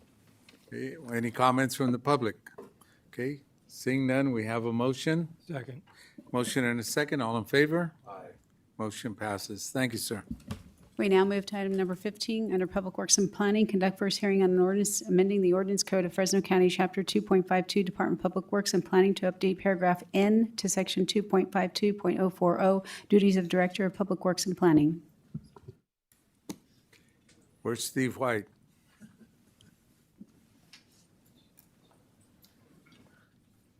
Good afternoon, Mr. Chairman, members of the board. Bernard Jimenez, Department of Public Works and Planning. Approval of the recommended action would extend authorities previously granted to the board for relating to acquisition of rights-of-way. There is a clause that sunsets, and that is due to expire at the end of the year, so the department is recommending an extension of that for the additional years identified. Staff has nothing further to offer. Okay. Any comments from the public? Seeing none, bring it back to the board. Any comments from the board? I'll move for staff's recommendation. I'll second it. We have a motion and a second. All in favor? Aye. Opposed? Motion passes. We now move to item number 16, under Public Works and Planning, consider petition for partial cancellation of agricultural land conservation contract number 152, filed by Dale G. Mell on behalf of Patrick W. Sample and Georgia J. Sample Family Trust to remove a 2.41 acre portion of a 42.93 acre parcel from Williamson Act contract to allow creation of a 2.41 acre homesite exception parcel for residential use. Good afternoon, Mr. Chairman, members of the board. I'm Mohammed Korsan with Department of Public Works and Planning. RLCC 1028 involves a petition to cancel the Williamson Act contract on a 2.4 acre portion of a 43 acre parcel to allow the 2.4 acres to be created as a separate homesite exception parcel for residential use through a mapping application. This item was considered by Agricultural Land Conservation Committee in November of 2022. The committee recommended that your board deny the petition based on the committee's inability to make 3 of the required 5 findings under Government Code Section 51282B to grant the cancellation petition. This item was originally on May 23rd board agenda. It was continued to June 20th hearing because the landowner's representative did not attend the hearing. The item was continued again because the landowner could not attend the June 20th hearing because of an accident. Both the landowner and his representative were notified of today's hearing, just for your information. If your board is able to make all the required findings, your board can approve the proposed cancellation petition by taking action on items listed under number 2 of the recommended actions in your staff report. That concludes my report, Mr. Chairman. Be happy to answer your questions. Okay. Do we have any comments from the public? Okay, seeing none, any comments from the board? Well, just, I think the applicant may want to make a comment. And so from the representative of the applicant, help me make the findings for 2, 3, and 5, because that's where staff couldn't make the findings. So if you do that in a few moments, that'll be helpful. Good afternoon, Chairman Quintero and Supervisors. My name is Dale Mell. Apologize for missing the previous meeting, but I'm here today to address the comments and the findings. Also here today is Mr. Pat Sample, maybe to address anything that I'm not able to address relating to those particular findings. I believe the findings in question here deal with the ability to identify the specific use. The nature of the parcel itself being created is a home site that was built by Mr. Sample's parents. Sample has been a member of the community, the Foothill community, for centuries, having family moved out there early in the 1800s, 1900s, and working with the particular area as a cattle rancher. The particular property itself, again, 2.5 acres fronts on Watts Valley Road, has particular frontage there. It doesn't have to worry about an extended access road through private property or around serpentining through other lands, but direct frontage on Watts Valley Road. The property has been in the family, as mentioned, and is identified in our findings. We feel that it is appropriate as a property owner for such long standings that perpetuate the family's use and individual ownership of the particular home site itself. It was deeded in the estate transfer of Mr. Sample's father to a brother of Mr. Sample's. He bought the property from his brother, and it was attached or become common ownership with the balance of the ranch retained by Mr. Sample. We feel, again, that it is appropriate that as a standing property owner of long-term, that they have the right to maintain and pass this particular home site on to a family member. And that's what we're asking for right now, is to recognize that right and pass it on to Mr. Sample. That's it? That's it. All right. Thank you, sir. Do we have any comments from the public? Seeing none? Comments from the board? Yes. Supervisor Magzik? Since this is in my district, and I know that we do this as long as land's going to continue to be farmed, we'll carve off a piece for a family member. That helped me to, be able to make the remainder of the findings. So with that, I will move to grant this request for the 2.41 acre piece to be carved off, and the cancellation of Williamson Act. Okay, we have a motion and a second. All in favor? Aye. Aye. Opposed? Motion passes. Thank you, sir. Thank you. We now move to item number 17. Under Public Works and Planning, adopt third amendment to extend the interim urgency ordinance pursuant to Government Code Section 2512B, 25123D, and 25131. Good afternoon, Mr. Chairman and members of the board. Chris Mata with the Department of Public Works and Planning. This is a request for a 2-year extension of the existing temporary housing ordinance to continue to provide opportunities for temporary emergency housing for impacted property owners within the Creek Fire Burn area. Temporary housing options include travel trailers, recreational vehicles, and movable tiny homes. This concludes my presentation, unless you have any questions. Quick comment. This item, I've asked for it to come back. I know every year we've extended this. There will be a point in time in the future where this will end, but there's a lot of people that have been impacted by the Creek Fire who are still rebuilding that take advantage of this ordinance. So I appreciate Public Works and Planning bringing this item back, and I'm prepared to make a motion for its approval since it affects my district specifically. Okay, any comments from the public? Seeing none, we have a motion. I'll second his motion. We have a second. All in favor? Aye. Opposed? Motion passes. We now Thank you. move to item number 18, Board of Supervisor Committee reports and comments. Supervisor Mendez? I think we need to do a little bit of time management on meetings and actually before these meetings actually take place, an agenda review, try to time it and figure it out because this meeting lasted way too long. Or there was too many items or too many fluff items with the business that we were trying to do. That's all I got to say.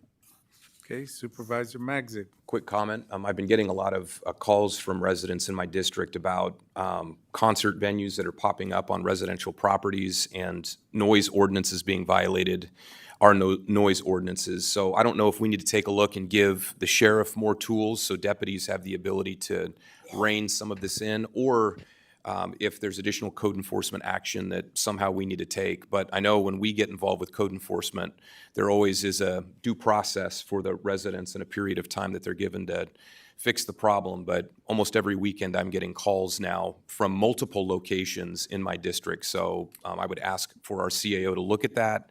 They can work with my office or any other offices being impacted. Maybe we can bring something back to the board, whether it be a presentation or modifications to our ordinances as it relates to this.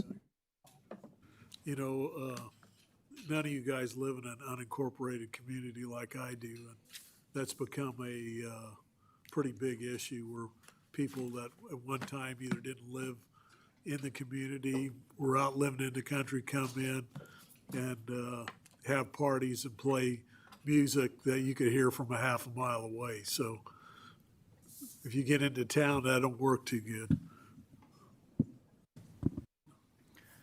Mr. Chairman, I would just like to publicly thank the clerk for getting our agendas translated into Spanish and a variety of many other languages.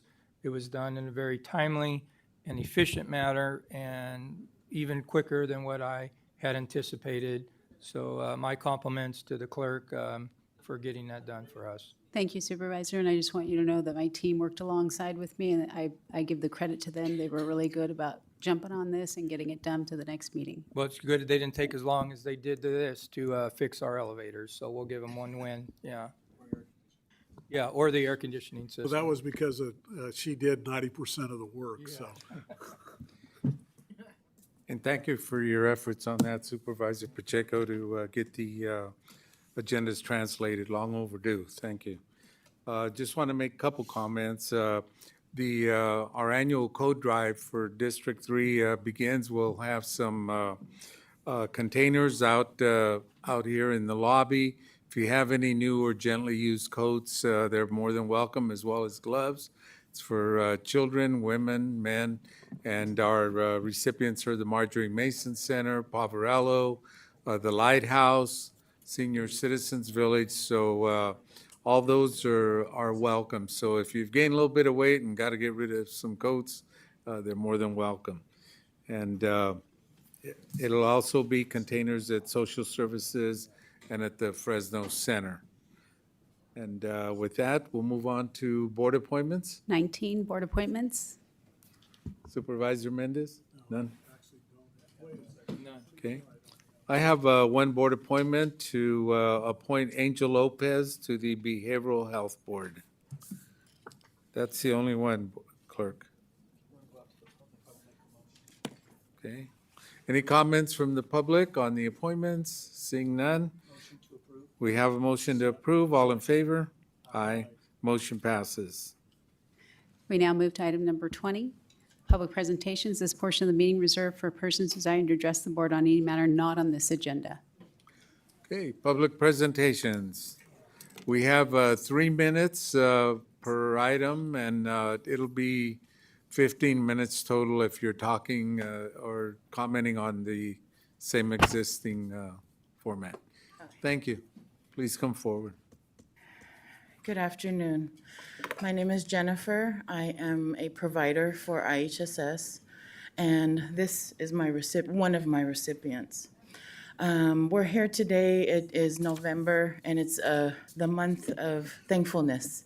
And what I would like to say is I'm thankful that I have a job, but it's not enough. And we are just asking that you consider us when you're doing your budgeting. With everything else going up, you know, I don't want to have to go to move to McDonald's to find a job and quit her and leave her stranded or my other clients.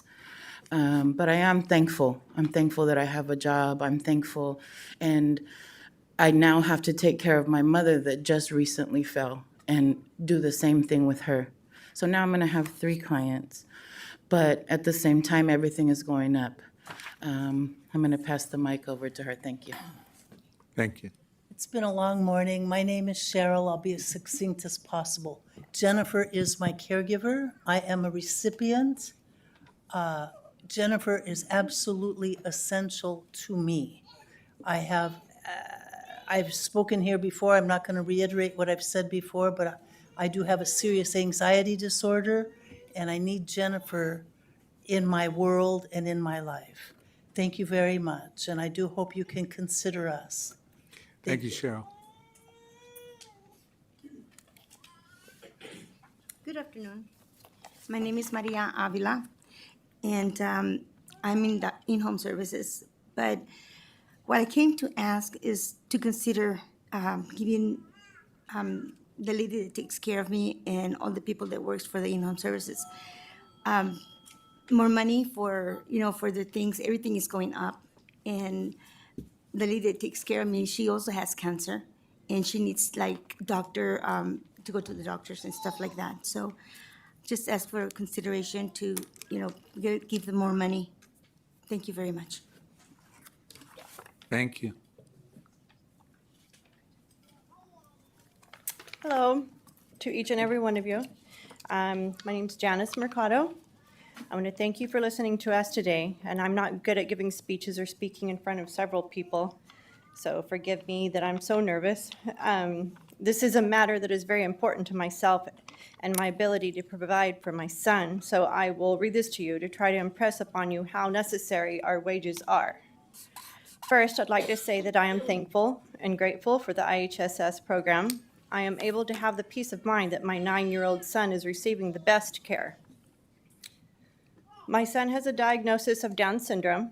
He is my present, he's my gift, and I'm honored to have the title of his mother. But it doesn't end there. I am constantly learning and growing with him. I have several roles in his life to assure that my son is receiving the best care, and it is 24 hours each day. I need to communicate with his doctors. He's got 6 doctors. He's got 3 therapists. He's got 5 teachers, like even managers at stores. I tell them of his medical issues, sleeping issues, his eating issues, speaking, breathing, emotional, social, physical, incontinence, his medications, his skin conditions, his abilities or inabilities, making sure they respect him and he is not treated differently and that his needs are met by them. I am an advocate because he isn't able to advocate for himself. In a perfect world, I would just make a phone call and it would be done. That's not the way it happens. I don't know how many hours I spend making sure that referrals are sent or received, faxes are sent or received, and sometimes just hand deliver them myself because who knows where they went. Also emails and nowadays text too, sometimes doing research myself to find a provider or one that will even work well with a person that has different needs. I make sure teachers, aides, caregivers, or anyone who comes into contact with him knows about his food allergies. I shop and cook food that is for him and his diet. I am often required to keep journals of what he eats and drinks, when he has urinated, had a bowel movement, or his behaviors and what happened before that behavior. I create routines, and I have to stick to those routines and be prepared for when the behaviors that happen when these routines aren't kept, because life happens. You must have great patience. These things can be very tedious. He wakes up at all hours of the night. His body's time clock gets dysregulated, and of course I get up with him. This can go on for about a week at a time. I send him to school, and his teachers may or may not call me to pick him up. He needs constant attention to keep him from leaving the house, harming himself, and I need to keep him from danger. I will end at this point on the things that I do that are needed in my son's life and get to the part that we are here for, but just know that it's not all that I do for my son. 5 years ago, He was approved for 5 hours a month. I had a schedule of different food giveaways each month, making crafts for sale. I was cleaning houses for other people. I'm also a single mother. There was no way I could have worked and tried to make it to his appointments and therapies. It was hard, but he finally got approved for more hours. I was so, so grateful. It was such a relief. I was able to focus on him and communicating with as many health providers. Ma'am, I'm sorry, Concentrate. your 3 minutes are up. Okay. I'll be back. Aye. Thank you for listening. We look forward to it. Thank you. Thank you for the opportunity, Chairman Quintero and the rest of the Board of Supervisors. My name is Russell Easley. I am an IHSS provider. I take care of my 2 adult special needs sons. They will probably live with me the rest of their lives, and I can't work a full-time job elsewhere to get benefits. I had to wait on a wait list for over a year to get my health care benefits. There's only 2,000 people in Fresno County that get your benefits, and you're talking about taking our benefits away. I don't want to lose my benefits. I work hard for the benefits that I received, and we all need to have a decent wage. I could go to a fast food restaurant and get $20 an hour, but we're working for just barely above minimum wage. Thank you for your time. Thank you.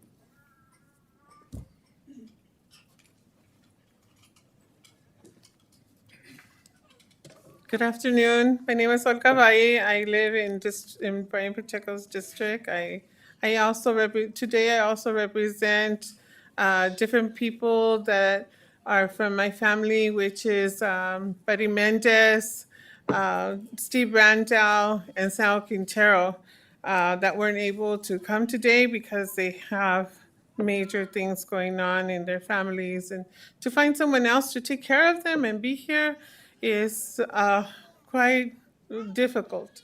But today I'm here to say thank you for stepping up and doing our agendas. They're not perfect, but thank you. I am so happy that you guys did that. Yes, Brian, and I got the call. I want to say a few days ago, but it might have been longer. Thank you. There are some little improvements we need on him, and we'll be contacting you with that. But I really want to say thank you to all of you. And si le pueden dar un aplauso porque nos dieron las agendas en español, en diferentes lenguajes, pero en español que ustedes han necesitado. So thank you so much. So thank you. That's all.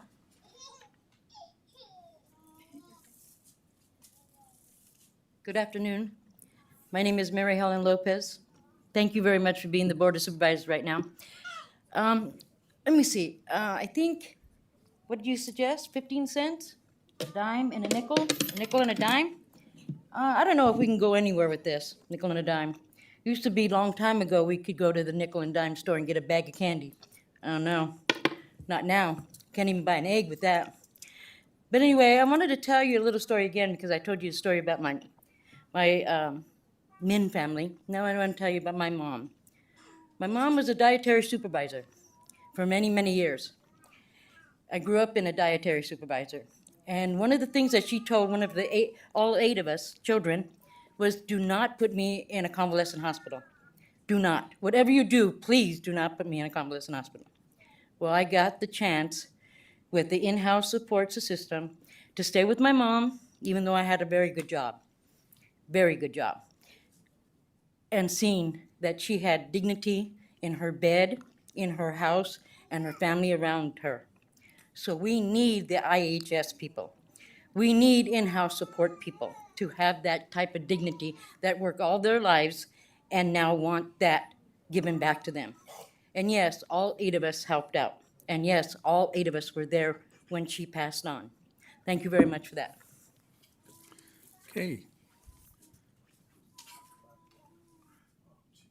She Hello was the again. last one, sir, but I'll All let you right. be the last one. All right. okay? I'm not sure that everyone is aware of how many people it actually affects pushing away care providers. Because if the care providers, if they stop being care providers to go after McDonald's, Burger King, to get $20 an hour, there's fewer people that are going to look after the needy, the people that really need it, the disabled, the ones that really, really need the help that the care providers offer and give. And now you're affecting the recipients. You're affecting them because they don't have the care providers that they need to help them. And that affects relatives of the recipients because now they had to cut back on their jobs. They had to cut back on the hours they worked to stay at home, to help take care of their people, to help take care of their relatives. Now you're affecting them. Okay, there's over about 22,000 care providers, which means that there's probably 25 to 30,000 recipients, and you're affecting a lot of tens of thousands of relatives by pushing away care providers. And now you're affecting medical staff in facilities who, in my opinion, are already overworked. You got all these recipients, tens of thousands of them, going to these facilities, needing help, overwhelming the facility workers and the staff members and the medical staffs. Now you're affecting, what, tens of thousands of medical staff now? We're talking tens of thousands of people, 100,000 people maybe, that you're affecting by pushing away care providers. You know, I'm asking you, you have the power to help out everybody. I'm asking you to do that. Thank you. Thank you, sir. That concludes public presentations. With that, I'll move on to anyone from the public wishing to address the board on closed session items number 21 to 27. Okay. Seeing none, Mr. Cedarboard, County Council, will we have anything to report out? Mr. Or can Chairman, we we- adjourn following closed session? Mr. Chairman, we do not anticipate any announcements following closed session, so the board can adjourn following closed session if it chooses. Okay, I'll entertain a motion in a second to adjourn. So moved. Okay, all in favor? Opposed? Motion passes.